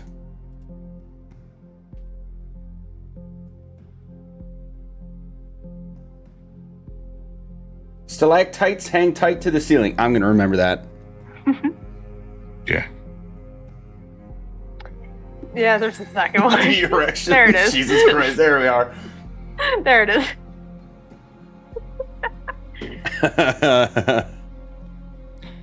You go around your world, pretty baby. So what do we want to do? Continuing to sing the song. Spunk will head north. Just to peek around. He'll get about to here. God, that's a lot of space. Woof. It's so many squares. Okay, Yeah. so He'll get to about there, and then he'll stop. Spunk, are you going floor or ceiling on this? The ceiling is 200 feet up, you said? Yep, you're at so the platform you came in on was about 60 feet off of the ground, I'm and gonna then stick to the ceiling floor. is 140 feet above you. Yeah, we're gonna stick to the floor. That's way too high. Okay. If you fall, no one can do anything. But flat. Fucked if I No, fall. not splat. Yeah, it'll go from spunk to splat. Oh, no. And it's just over. There we are. Okay. The wrong guy, the wrong situation, the right time. As he continues to mosey down. Are you looking for anything in particular, or are you just kind of checking it out? I'm just looking at what I couldn't see before, peeking around corners. Okay. Occasionally, around and within, mostly within some of the pillars, you'll find creatures very similar to those you'd seen encased in crystalline ice in the trophy room. So, giant octopi, some unique trolls, and smaller giants, sort of encased within some of the pillars. This guy's got a real fascination for like creature popsicles. There's a lot of squids. Why is he like octopus? Does he want? I'm not gonna make any assumptions. I'm just gonna head back this way towards the group. The right time to roll to me. What's everybody else doing? He's trying to figure out how to get off of this like 60-foot platform. I walk back off the platform. Yeah, exactly. I will take to floating because I'm Magneto and this is a dim space. Yeah.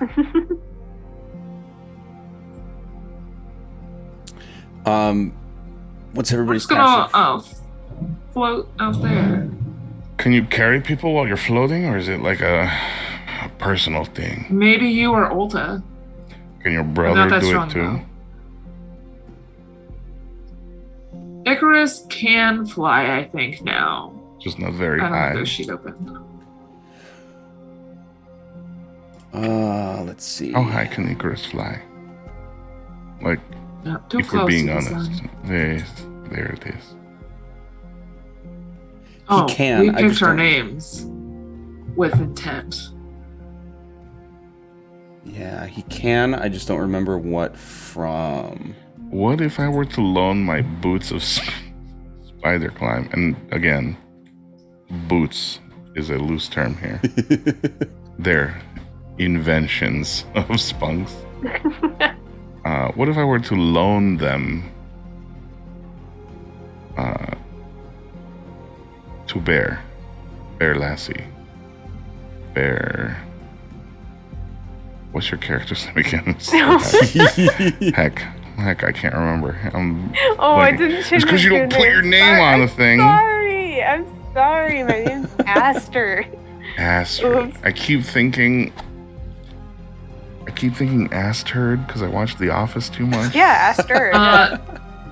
He has fly. The spell spell. fly. Yeah. Oh, okay. So he will do that. He'd probably do it to himself. Yes. And try to explore a bit. He would absolutely just go, well, see you in a minute. Wait. I think we're carrying some of the others. Aster, I definitely can't carry you as a bear. So I go over God. to Astrid and I put her entire foot in my mouth. What? I just Really kind of like, how large bear paws are. yeah, they're huge, but I'm a frog and I can put my whole mouth around things. And I just stick it inside my stomach and I give it a good like squish around and I pluck it out like, and it's just covered in like a paste. And it's a lot stickier than normal. So when you walk, like you have to yank your feet up to get them off the ground. This will persist for some time. What do you mean sometime? Until I remove it from you. Oh, okay. I feel like in the first couple That's even more steps, threatening now. the first couple of steps, like, you know, whenever like people put like shoes on dogs and like they Yes. they walk weird, I feel like that's what my first couple of steps with this are. Yeah. Nice. I will stay atop Aster's back while they Okay. smack and slop their way down the wall. No, I'm kind of just wild shaped into something else, but sure, let's No, do this. it's just This is more wet. fun. Wet walking down the wall, just Oh my. Clit. Alta, come on, you're gonna miss the elevator. I will climb atop the The bear elevator. elevator. Spider bear. Spider bear. The elevator. Spider Bear. That's a good song. The wrong situation. Yeah, Icarus is still going to Song is a be banger. sort of flying around. Oh my god. I'm gonna listen to it immediately Such after. a terrible song. Spin Doctors should not have been popular for as long as they were.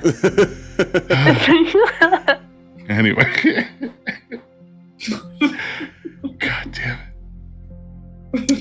I'm going to use the Spin Doctors so much now. This game is ruined. I'm sorry, Magic, but No, it's good. it's spoiled now because of the Spin Doctors. Part of the fun. Is it everything you hoped it'd be? And so we're just like descending this wall. Yeah, so Icarus is still kind of flying around, and Juno over here as well now. You can see that the terrain, I guess, on this mid-level is very wavy, almost as if this was like it's like what the side of these pillars or these platforms look like.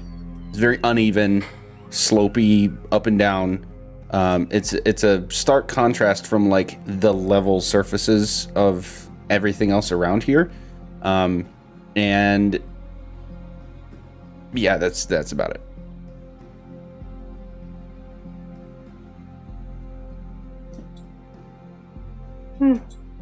We just gotta choose a side. I'm gonna choose this side.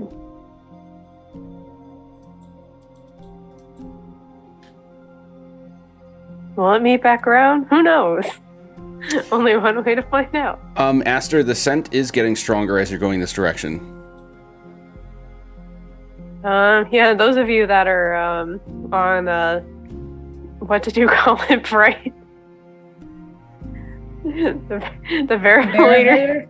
Verivator. Yeah, those of you on Aster's back are going to like definitely feel her fur like bristling up more the closer we get to the scent.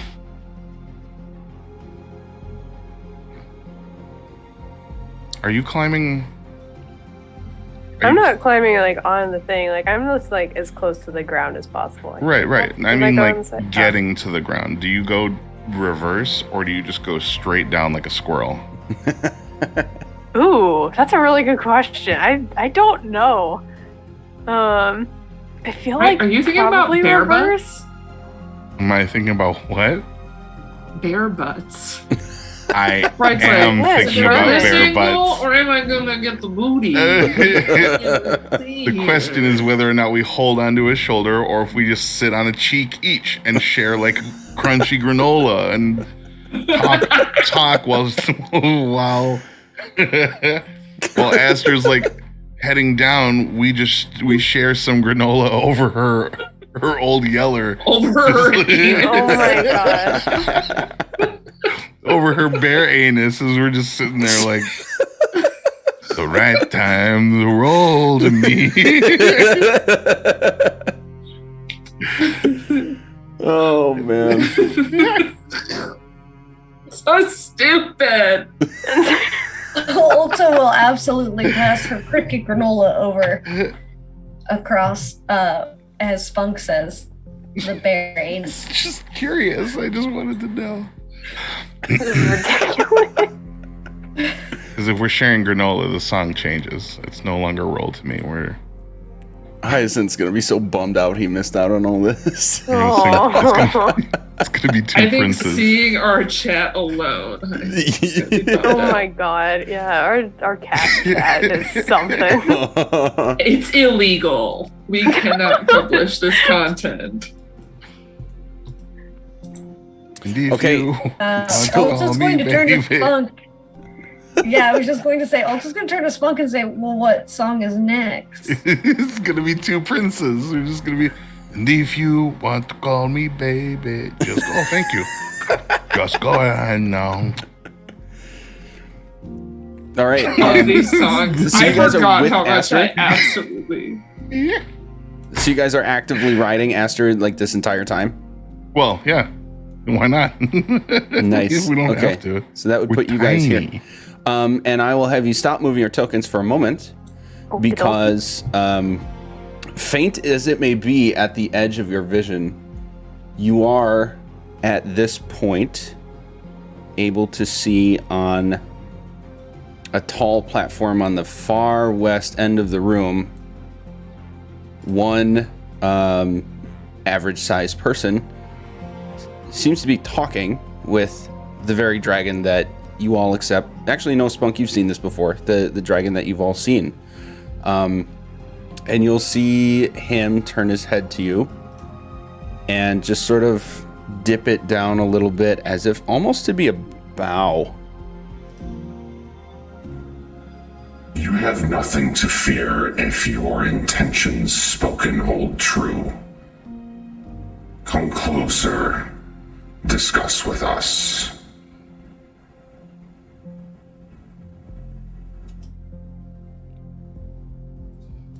Hi, yeah, can I insight check that? Are we just gonna walk up and get snacked upon? Like, did I get any heebie-jeebie vibes? Go ahead and insight check that.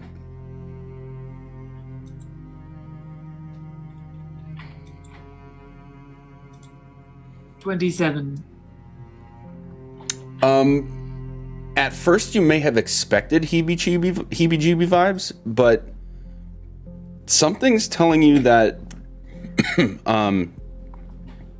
he does mean what he says. There's nothing like he's got this sort of creepy vibe anyway, and straight up like attacked you guys on the way in here, but you're actually getting a strong feeling that he's being honest. Okay. Just gonna fly around after these guys. Whoa, Aster, so fast. Ah.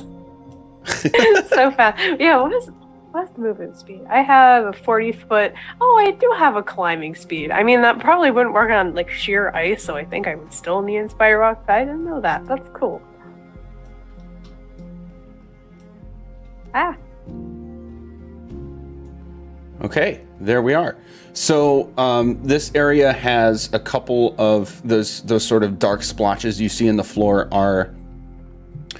They look like they were at one point pools of water in this icy area, but they're frozen over. They look like they're thinner ice than everything else around you guys. So be careful. And you can see with the dragon is one tiefling who is sort of just standing up there with her arms crossed. All of you except Spunk have seen this person before. She was the one with the dragon warning you to leave them alone here. She's just sort of standing there with her arms crossed, watching you intently as you come closer, as well as the dragon just sort of taking it all in and watching you intently.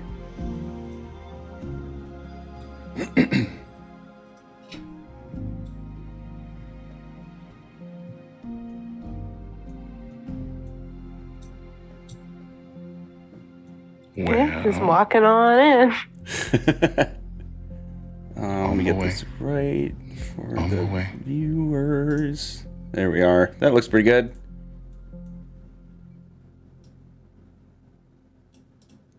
I would like to reach out my hand. Okay. Say about the on my way. What the hell is that? When you first arrived, this was not longer after the Drakhorn had been sounded. We're very aware of what that means for the world around you. And you say you come here seeking her. Why?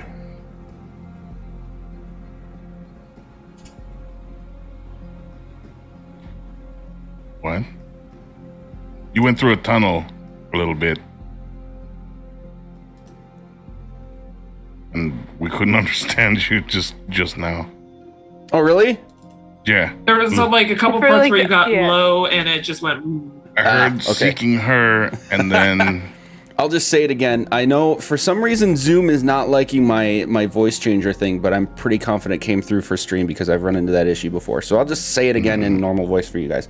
When you first arrived here, it was not long after the Drakhorn had been sounded, and you stated that you were looking for her. Why?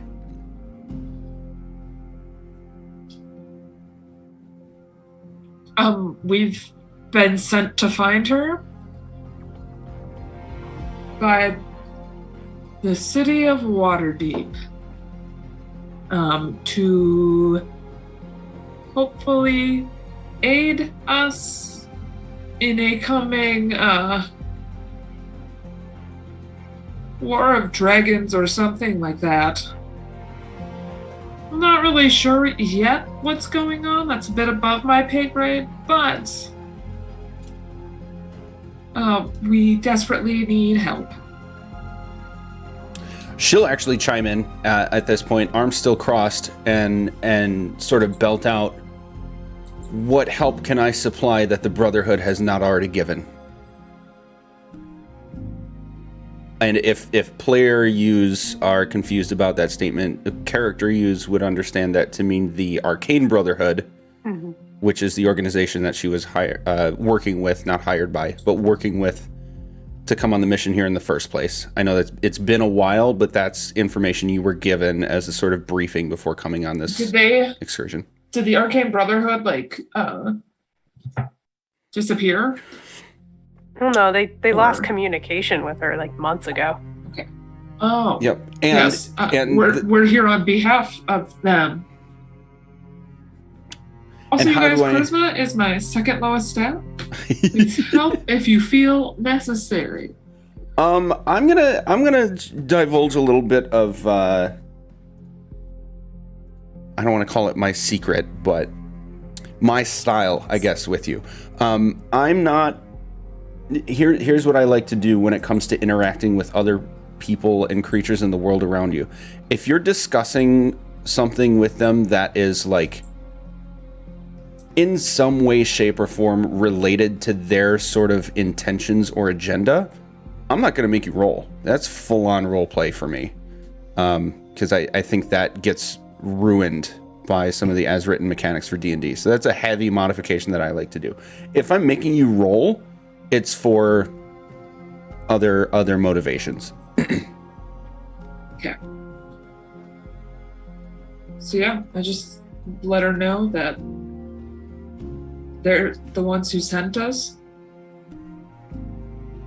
We'll pop in and go, to be fair, they said you would know more than they know because you've been doing this and they haven't. I also know more than they want me to know. He speaks of your council sending you. Was the Brotherhood involved with that? Were they? I don't think they were. I don't think so. I don't think so either. You can say whatever you like, of course. However, we'll recall a couple things for the three of you, and Icarus is involved with that as well. The council meeting itself that this assignment came from, you definitely did not recognize or learn much about several of the people in there. So, realistically speaking, you don't know for sure. I mean, we all come from like different factions. But, I mean, could have been there. There's a lot of people there. It was a busy day. Okay, make a persuasion check. With advantage, Ulta, I'm going to consider this a collaborative effort. And this is going toward the pool of persuasions that we had been making over the last couple of days in game. This is trash. Mostly because I didn't feel like I'm trying to persuade her. I was being honest for once. Yes, but the persuasion is for some other things that... Sure, makes sense. So, yeah. Okay, so she'll sort of, like, scoff at that, and you'll be able to see Juno and Aster. You'll be able to see that, like, the wheels are turning for her. She's definitely thinking about the situation at hand and what you guys are saying. And then the dragon chimes in. Two of you revealed the souls of dragons to me, adhered to you, clearly willingly given. This is not something that many dragons know how to do in the first place, let alone would. Tell me, what does that have to do with these dealings that you are working with?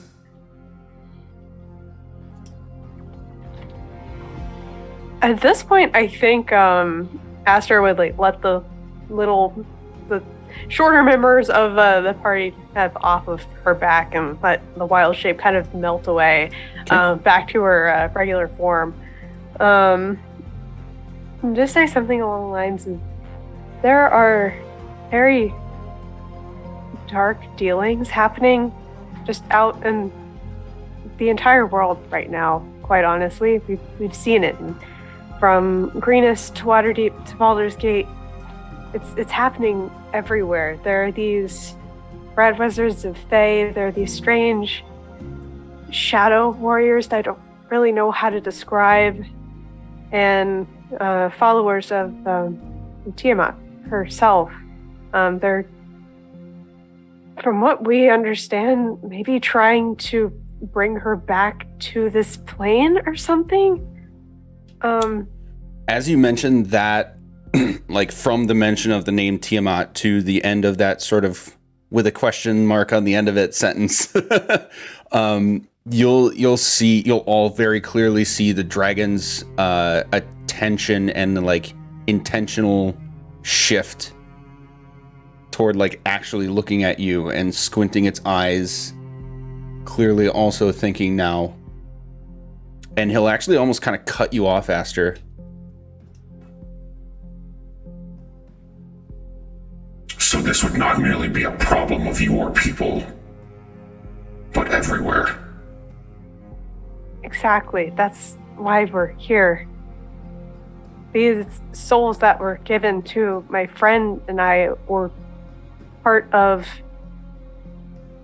collaboration to help. We proved to them that we could face something as impossible as this. And they gave their aid.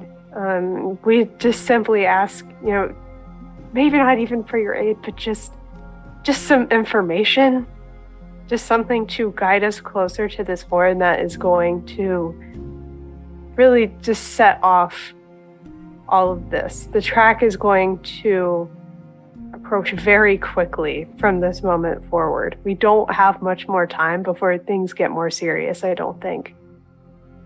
As you're speaking, Spunk, what is your passive perception and insight? Passive perception is 15. Okay. Passive insight is 11. Okay. All of you, Aster, you're going to get a little bit more from this than everyone else, but all of you are going to hear a very faint thud that kind of like echoes through the chamber.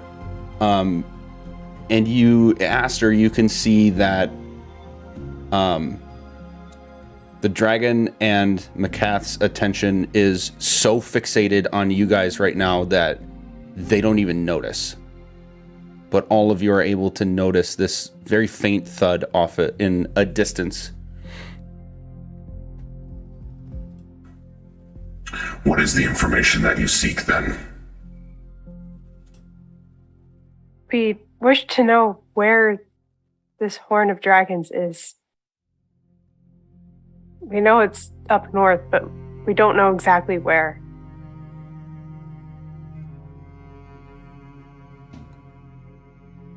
While Aster's talking, can I float like an angel and look for where the thud came from? Make a perception check.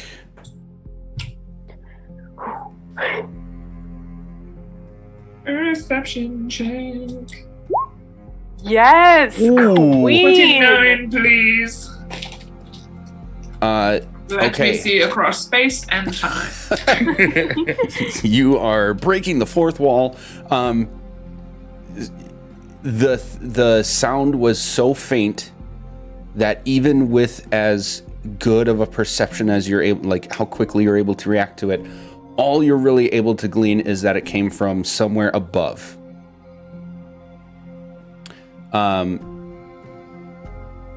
Aster, did you answer the question? I didn't catch that, sorry.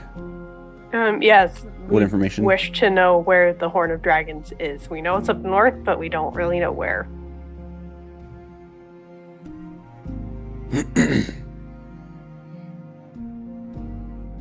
Maccath will take a little bit, another beat or two longer to sort of process whether she should help you or not. And then using your combination of persuasion checks over time from your original encounter and this last one, she will start to say, the Well of Dragons is no well-known location. It is far southeast of here. A fairly straight shot east from Waterdeep. A great distance. And all of you are going to hear another thud, but this one is louder, as if it's closer. And this time a little bit of ice will sort of shake and fall off of the ceiling, and stalactites around you. And now at this point, the dragon and Maccath will both look up and around, and the dragon looks at you all again directly and says, Someone brings the stench of undeath into my domain. Did you come alone or not?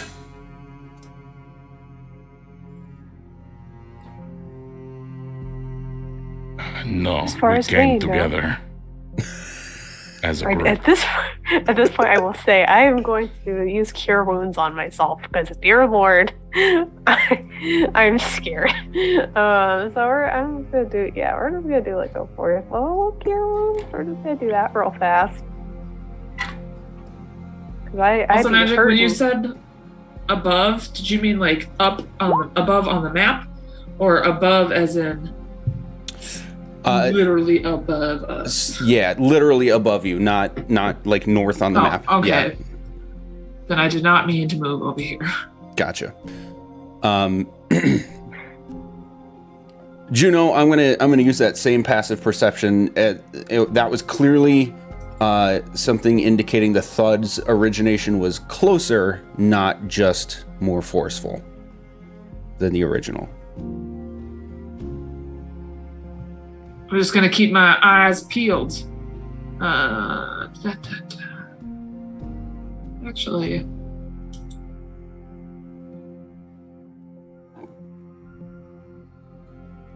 Spunk, are you hanging out back there? I didn't know we were moving our characters. Yeah. No, I will stick close to.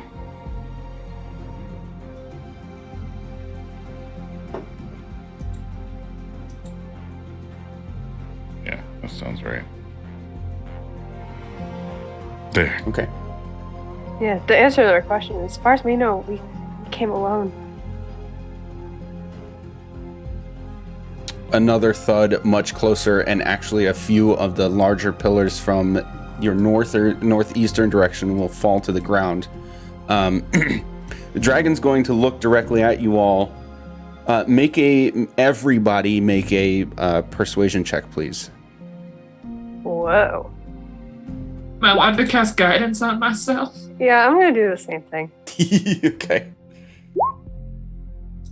Yeah, I'm glad to have that D4. I don't think it's gonna do a lot, but hey. Yeah, no, that's 4. Great, cool. Can Icarus also make one? Oh, wow. Because he's actually good at those. The charisma caster of the party is not here. Yeah. Ooh.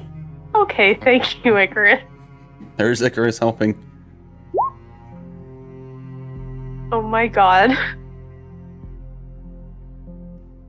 I should have cast guidance on Spunk. All right. You're actually getting a few thuds in sequence now, as if like someone or something is like banging on the level above you.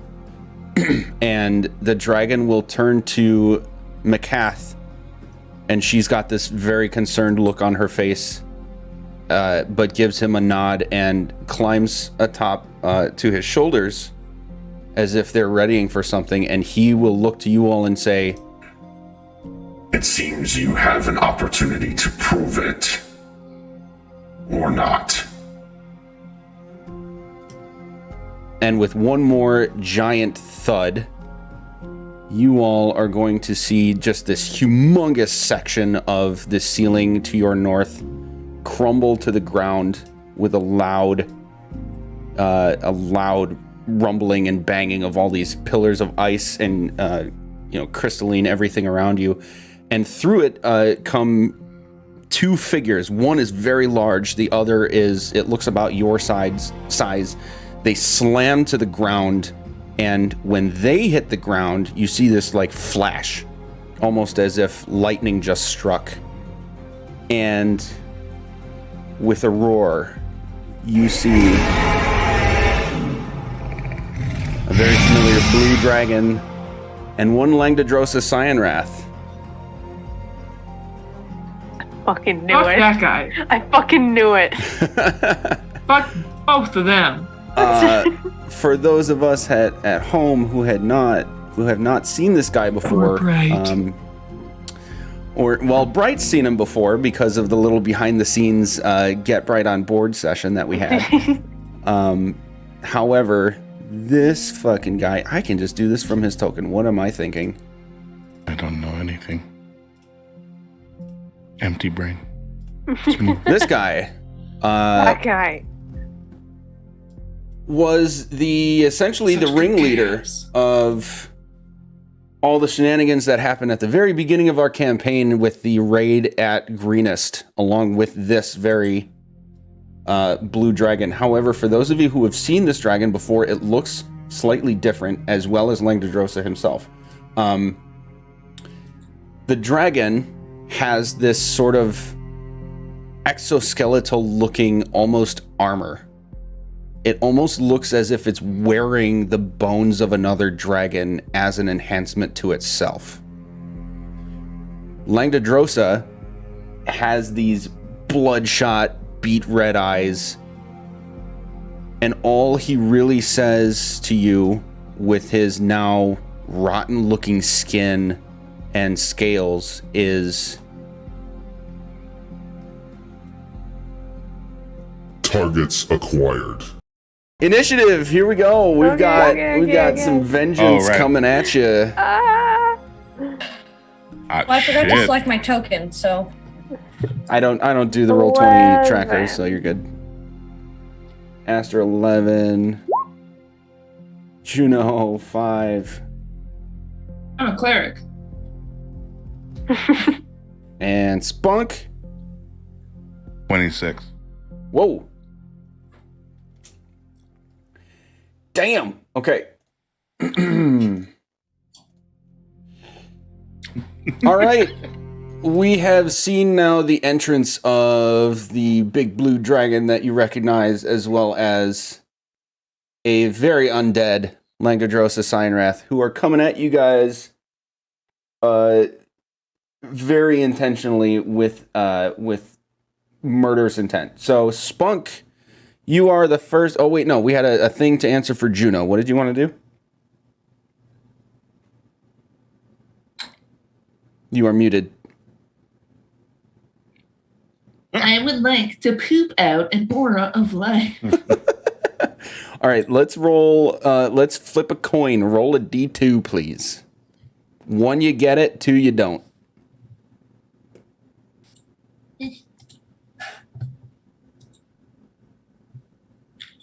Yeah. I don't know. Nice. All right, Aura of Life. What do you get? What happens? Well, you see, I'm okay.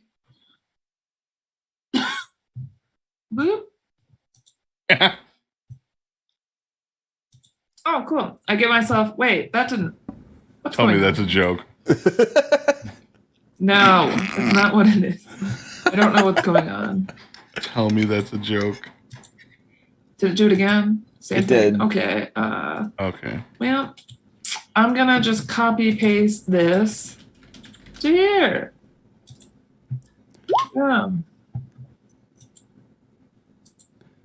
Okay. Because so basically, if you're within 30 feet of me, you have resistance to necrotic damage. After we got kind of fucked by the last undead bullshit we tried to fight, I thought that could be essential right now. Okay. And then if you do fall in battle within 30 feet of me, you pop back up to 1 hit point because I love you. Okay, so each ally, resistance to necrotic damage, hit point maximum cannot be reduced, and you regain 1 hit point when you start your turn in the aura. Oh, with 0. Okay, gotcha. That's what you just said. Tits. Nice. Yeah. Okay. So we're officially in it. Spunk, know you're how the to first make to it go. again. Let's get at it. I don't see the things yet. Are they above us by very far? They are northeast. You don't have the... Did I not give you the... Oh, I see them. Yeah. That's real far. Juno, I'm going to give you an aura, so you don't have to screw around with a circle. Oh, that'd be Bless. great. You don't want team circle drawing to happen again. There you go. Oh, that's hilarious. Oh wow, I was really underestimating myself. Wow. Okay.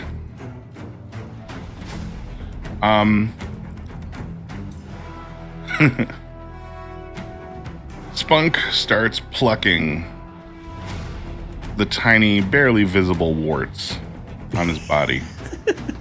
And as he removes each of them, they start to strobe in pretty Technicolor light. After he gathers up about 20 of them, he puts them in a little translucent bag with a drawstring, and he starts to twirl it around his head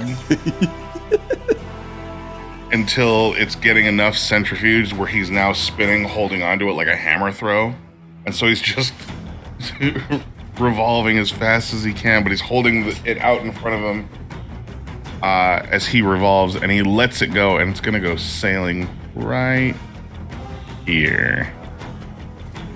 Come on, ping the... there we go.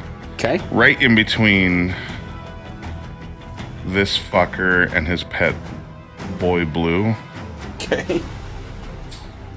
And the bag's gonna burst, releasing all the colorful excisions, I guess I could call them, into the air, and they're just gonna strobe really fast the minute that they're concussed onto the ground, and when they burst into the air, they're just kind of like sparkling. I need wisdom saves from both of them bros over there. Oh. This is what I think it is. Oh. Did they fuck up? Perhaps. Oh, no. That's an 8 for the dragon, but a 21 for Langdedrosa. Yeah. No, he's actually good. Don't do this to it. Okay, so the blue dragon... This is Blue Angie. So I'm It's right. Blue Angie, yeah. Yeah. Blue Angie's the guy that like fucked you up real good at the beginning, right? And then he left. He was like, "You guys suck, later, nerds." And then he Yeah, left. actually. Yep. Okay, yeah. It's Gary Oak at the beginning. Right. I played the first 6 pages of this book. Wait, that's not my spell. That's Aura of Life. What the fuck am I looking at? There we go. So the dragon's charmed for the next minute. The dragon is immune to being charmed. Well, shit. Well, that was gonna be Ooh! clutch. Well, All right. Well, I guess it's not incapacitated with a speed of 0 then. yeah. Hypnotic Pattern is such a good spell. That's unfortunate. Nice.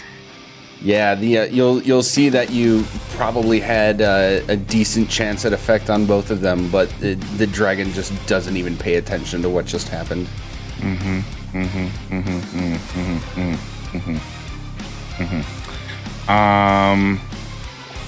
that case, 2 seconds. Where's the thing? Where are you? There you are. Fuck, no, that's an action. Okay, never mind. I'm just gonna squidge this way and hide behind this. Is that a hole or a pillar? These guys are very thin areas of ice that definitely look like they have water like very close to the surface. Awesome. Everything else is solid ice. He's gonna stand, he's gonna go like hide behind this thing, and as he goes behind it, on the other side, his image is just magnified 60 times, so he's just like sneaking by the glass as his massive form, and he's gonna stay right there. Nice. All right. That'll bring us to the dragon, who's going to leap into the air and fly full bore this direction.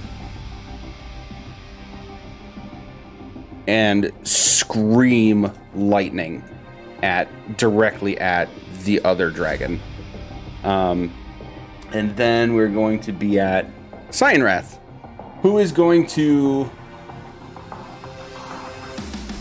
basically pound the middle of his chest twice with he's got his a great sword in one hand, and he'll pound his chest twice with his empty hand, and you'll see this ball of lightning emanate from the middle of his chest and like ripple across his entire body and out into the form of wings, and over to creating like a helmet over his head, and you'll see him gain this deep blue armor that looks very much like just the hide of the blue dragon itself. There is no mistaking Langdodrosa Cyanrath has a dragon's soul in his possession, and he's going to leap into the air and start coming directly toward you all. But that is all he is going to do for now before we get to Ulta. Ulta is going to go ahead and give herself a little cure wounds, and she will turn to. Well, hang on. Let me.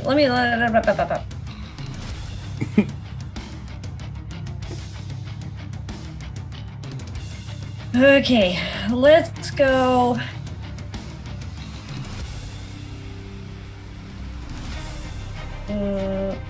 How far away is... Okay. So, Ulta's going to cast, with her bonus action, Healing Spirit. And... until the spell ends... Well, I'll just do it this way. We'll just do it this way. We just do this way. Let's just do it this way now. We do this. Indeed. Oh, that didn't tell you the spell.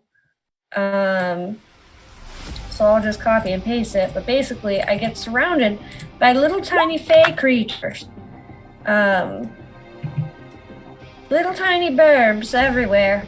Little fabies. And, little furbs.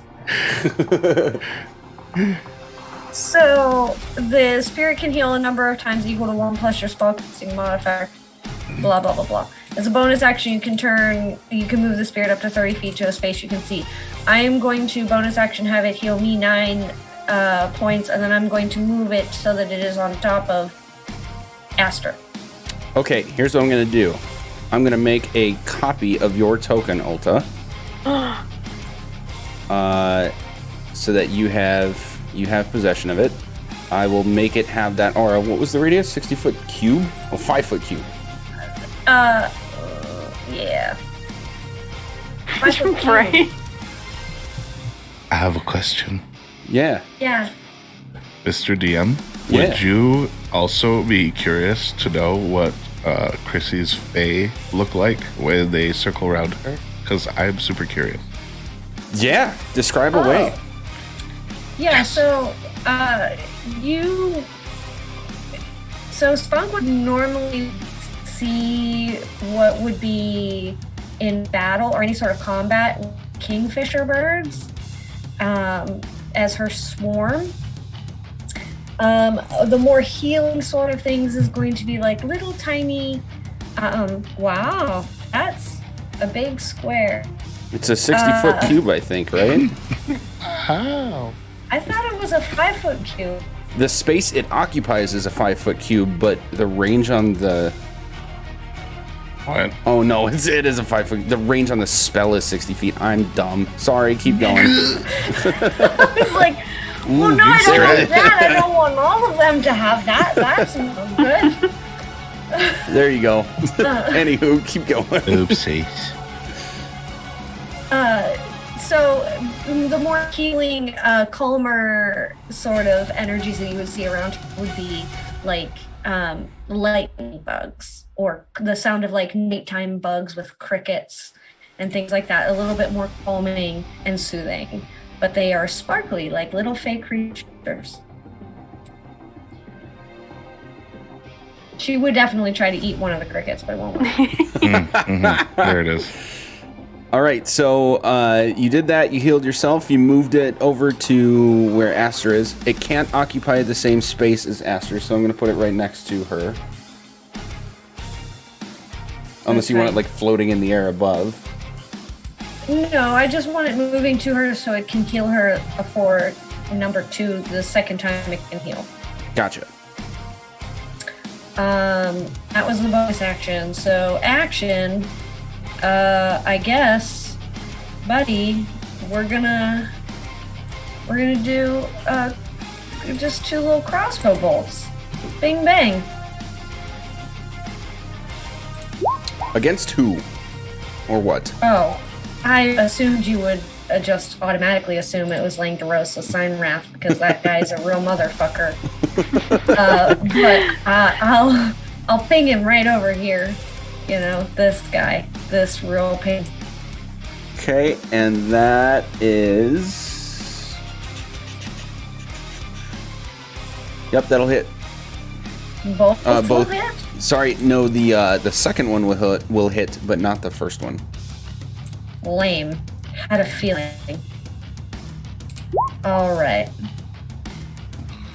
So we'll go for 7 piercing damage. And no extra bonuses because I haven't gotten to cast my Hunter's Mark yet. Gotcha. Okay. Now I'm done. All right, that'll bring us to Aster. All right. Is that blue dragon airborne by any chance? Yeah, it's like basically You also skimming the get 9 ceiling. points of healing. Oh, thank you. Oh, yeah. Okay. Let me just mark that first before I forget. So it is in the air. Mhm. Okay. Well, first is a bonus action. Aster is going to use her shifting ability, the racial feature, to not be able to be surprised, but also get some temporary hit points. I'm just gonna mark that real fast. This one's gonna be a long shot, but I'm still gonna try it. She's going to slam her staff of fire onto the ground in front of her as these yellow, like radiant vines kind of emit from it and go towards the blue dragon and like within the ice, and then reach out and try to bring it down as I try to cast Earthbind. I need a strength save. Nice. Okay. We're gonna try. Bold. Saving throws. Yep. Oh. Yeah, that's what I expected. That's what I expected. Yeah. Hey, it was worth a shot. So that is it for my turn then. Okay. I do not want to move at the moment. All right, that will bring us to a fun part. Okay. In response to you trying to do that, Aster, the dragon is going to look directly at you, and you'll see this like flash from its eyes.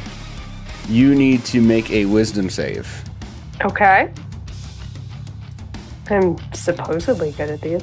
Let's see. 14. Okay. You are in the sheer like just completely ignorance of whatever you just tried to do to it. It doesn't even pay much attention other than the fact that you tried to do something to it at all. This flash from its eyes like sort of stuns you in your stance for a moment, and you are now afraid of it. So you're frightened for 1 minute.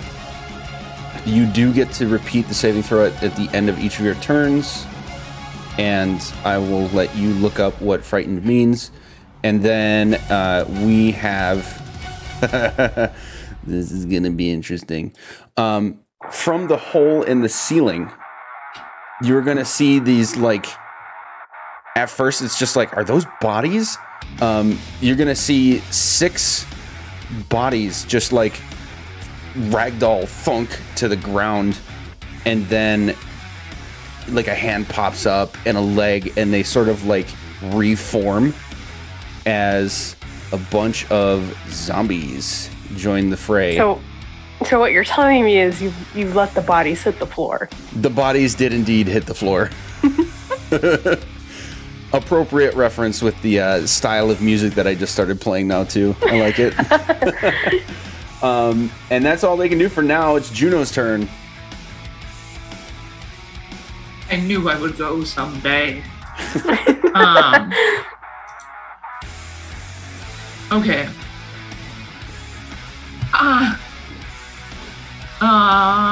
Bonus action. I'm gonna cast spiritual weapon blue Angie.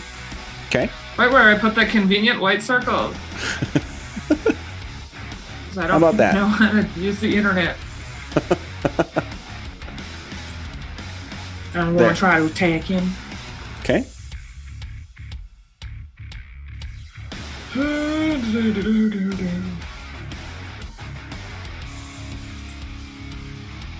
Here it comes.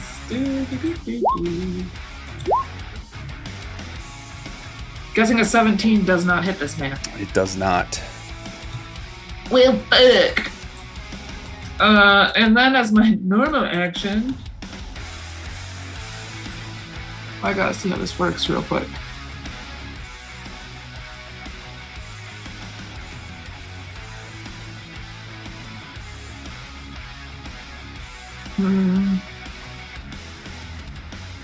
I feel like I should save that one. Oh no.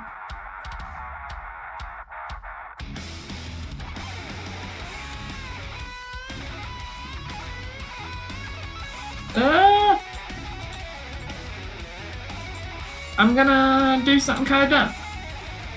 And hopefully it has some blood in my face and within like a round. I am going to channel divinity to create my Twilight Sanctuary in this aura of life.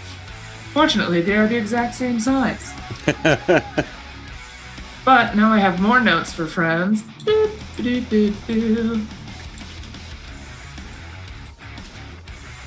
Aura of Life is not concentration, is it? No, it is my divine power. Okay.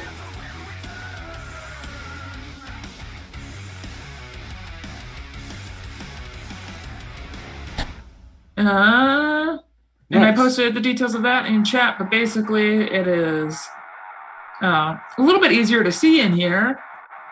And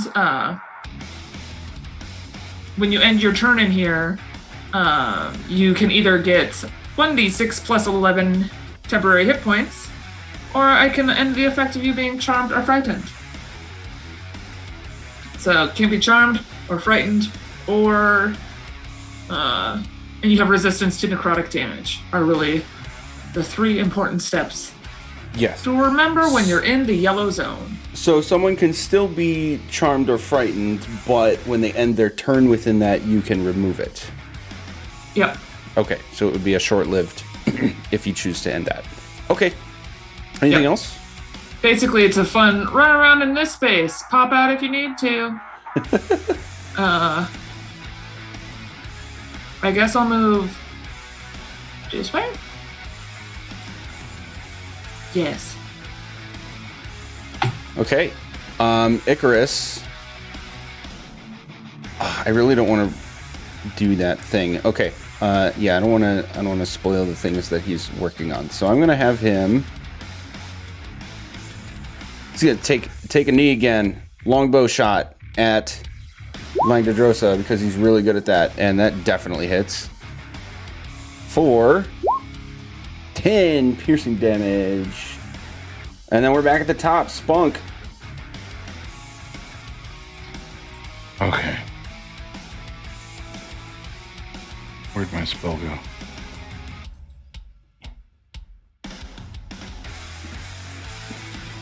Shit, did I unprepare it? Ah, no, there it is. Cool.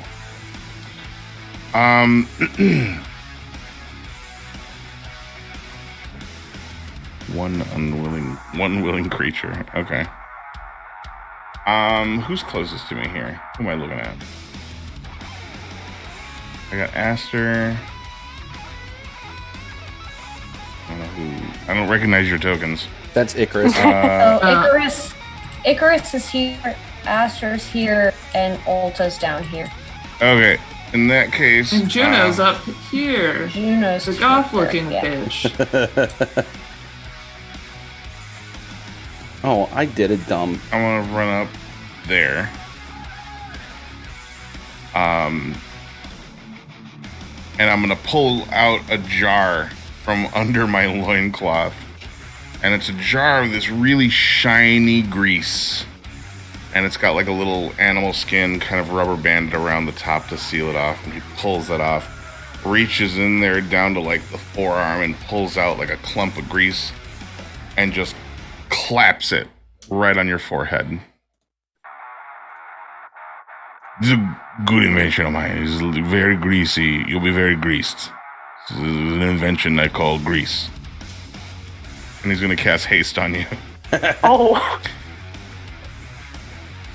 Oh my.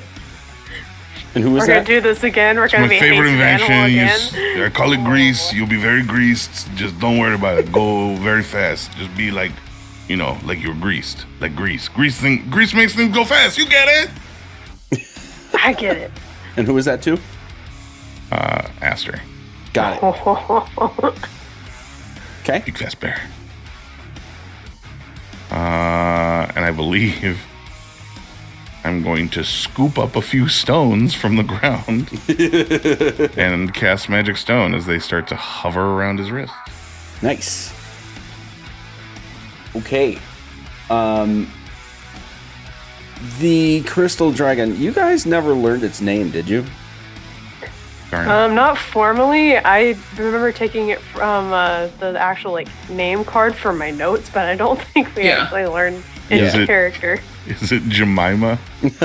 Oh, Jesus Christ. This guy is gonna take to the air and basically in very quick succession, it's going to like you'll see it. Its eyes flash very similarly to what the blue dragon did to Aster, and humongous pillars of ice are just going to shoot out from the walls and like smash into its hide as it's coming toward the crystal dragon in the first place, and then it will bite and claw at this dragon as well. So now in the air you have a clash of dragons happening around you guys. They're very focused on each other, and then the other dragon will be doing the same, kind of clawing and biting in kind for the moment. This is another thing I do.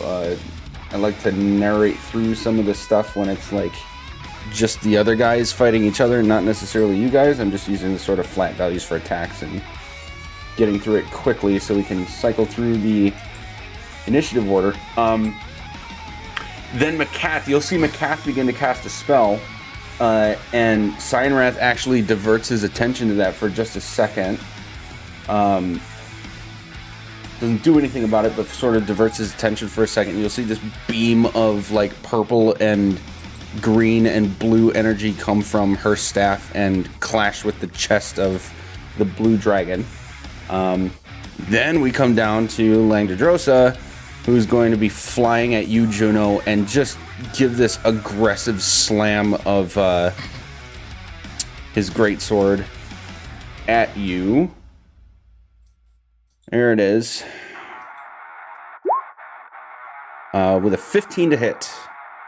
No. Nice.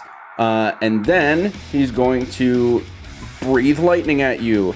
You need to make a dex save. Does anybody else need to make a dex save? Yup. Icarus, Aster, Ulta, all of you.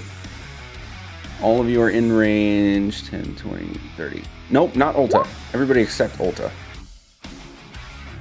Is it lightning, straight breath? Natural 20. Let's go. It is, but it's... So wouldn't it be going down this line? He can angle it. What is this, wanted? Curving bullets No, now it's to not a scoop curve. everybody Here, I'll up? show you. It's a 5-foot line. Going this way. Rude. Oh, that is 30 feet. We do include Ulta. Okay. Icarus. Dex save. He's got really good dex. Holy cow. Okay.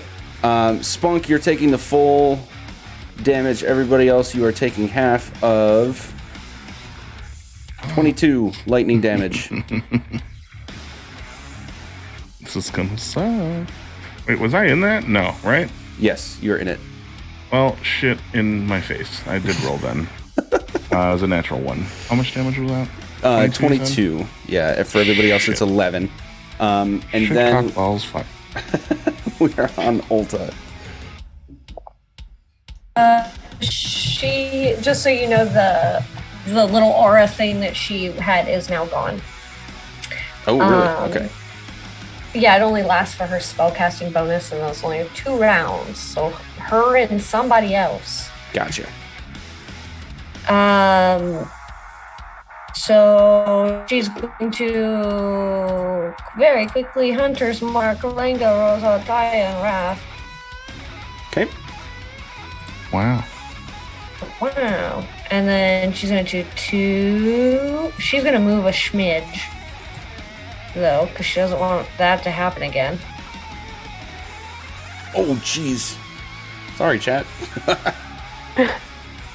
And she's going to light up 2 crossbow bolts.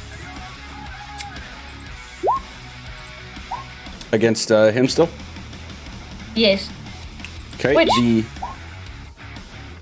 Really quickly, I didn't realize. Oh wait, no, that doesn't count. Never mind. Disregard. I was gonna say, don't forget tactics, and then I realized I moved away from 5 to everybody.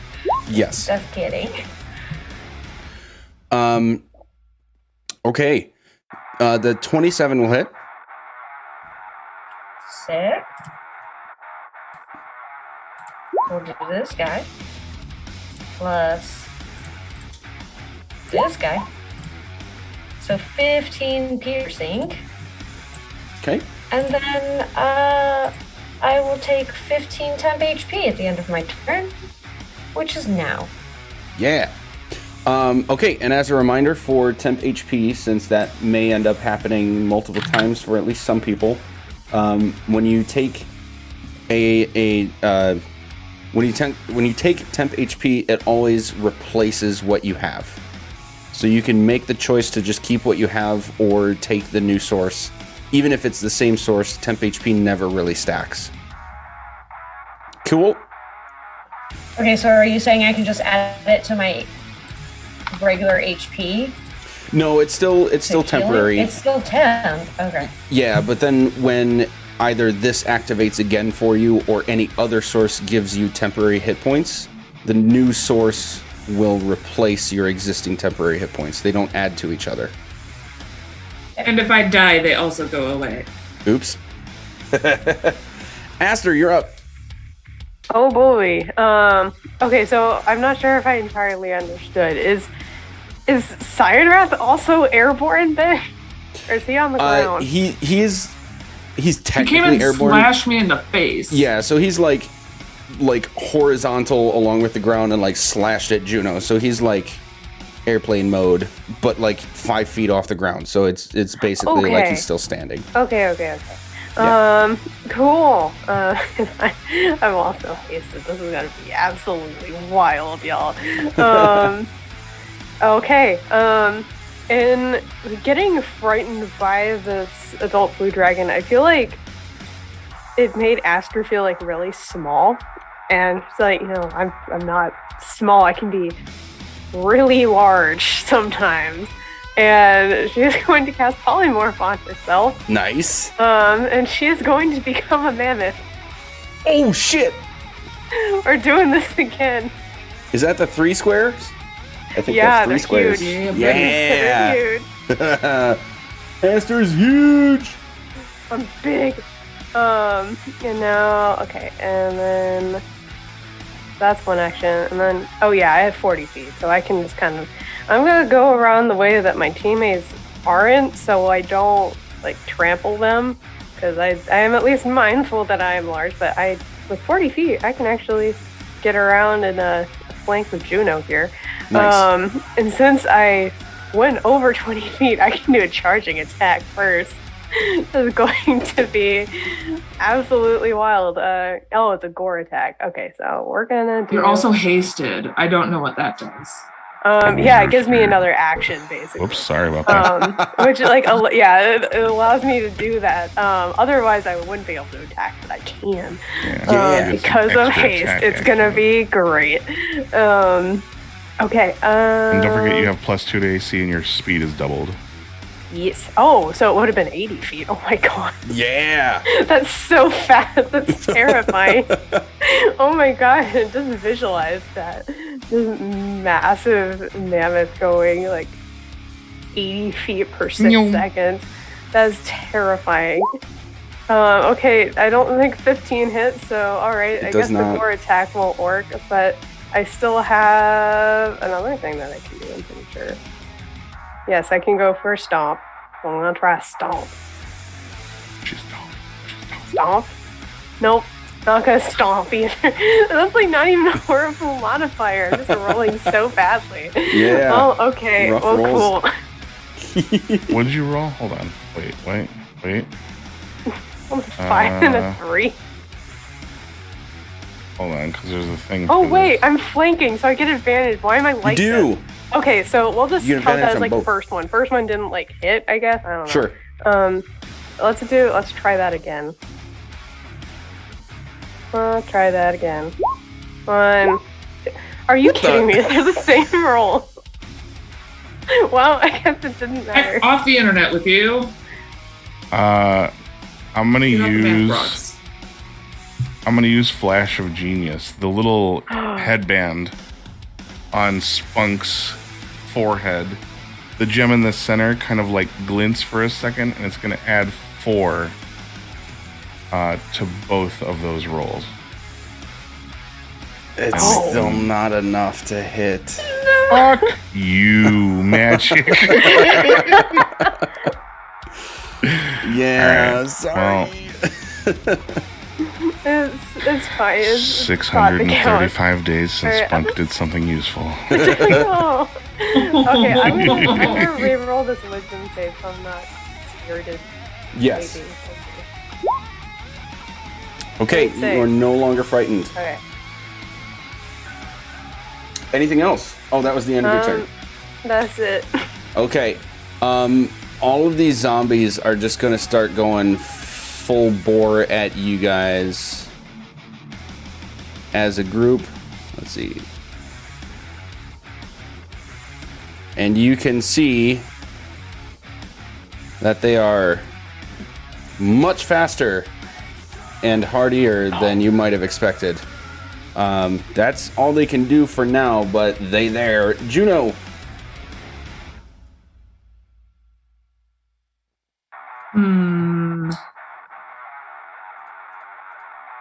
Question. If I channel divinity again, does that then discontinue my current channel divinity? The rules don't say anything. Your current channel divinity is one of the auras, right? Yep. It's my Twilight Sanctuary. Gotcha. Let's find out real quick. You channel divine energy to fuel magical effects a number of times per short rest. I'm Can I gonna just do say it one time? no. I think no. You have 2 per short rest, so I think you're good there. How long does Twilight Sanctuary last? 1 minute. 1 minute. Yep. Okay.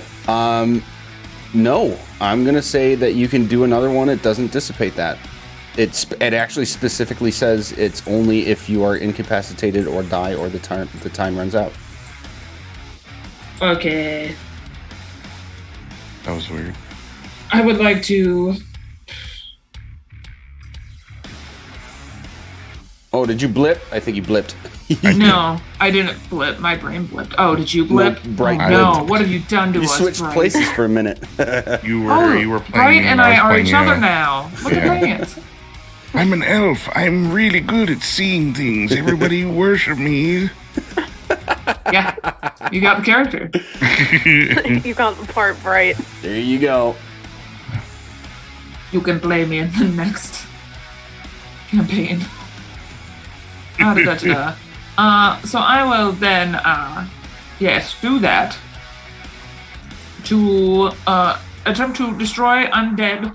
This also lasts a minute.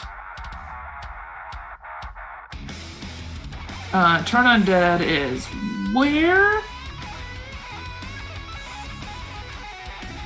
Where's turn undead on this stupid sheet?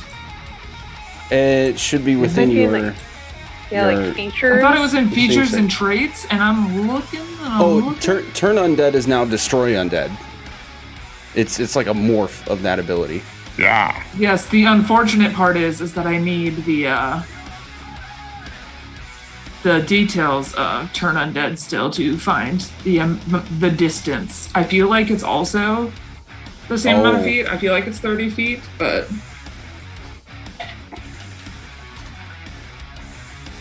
Oh, Pretty come sure on. it's 60. here we go.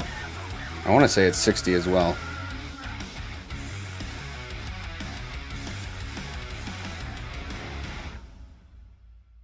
Where are you? There you are. But they're not all here yet. Never mind.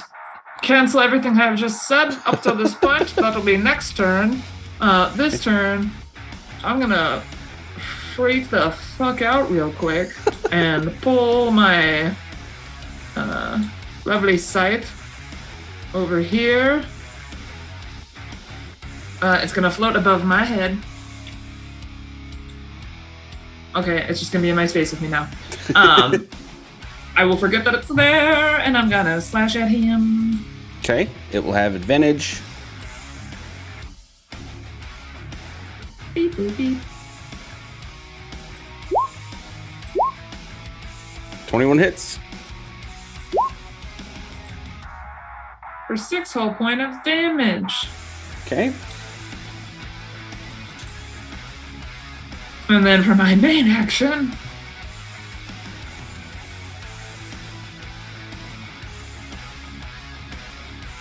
I'm going to whack it with my quarterstaff. Also advantage.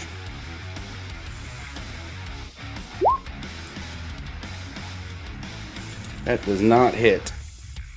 Thick. Man. So I'm essentially shoving him with the quarterstaff. No damage is taking place in this moment. Ah! Huh! And I'll stay here to flank with Aster. Okay. That'll bring us to... And I'm going to give myself temporary hit points. Oh, yeah. Nice. All right, that'll bring us to Icarus, who's going to scoot back a little more, kind of position between Spunk and Ulta, and take another longbow shot at Magdadrosa. Oof, crit fail.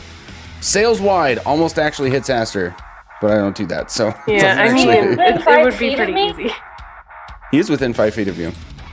Does that mean he also gets advantage for pack tactics? Or no? That only applies to you. Well, dang, I tried.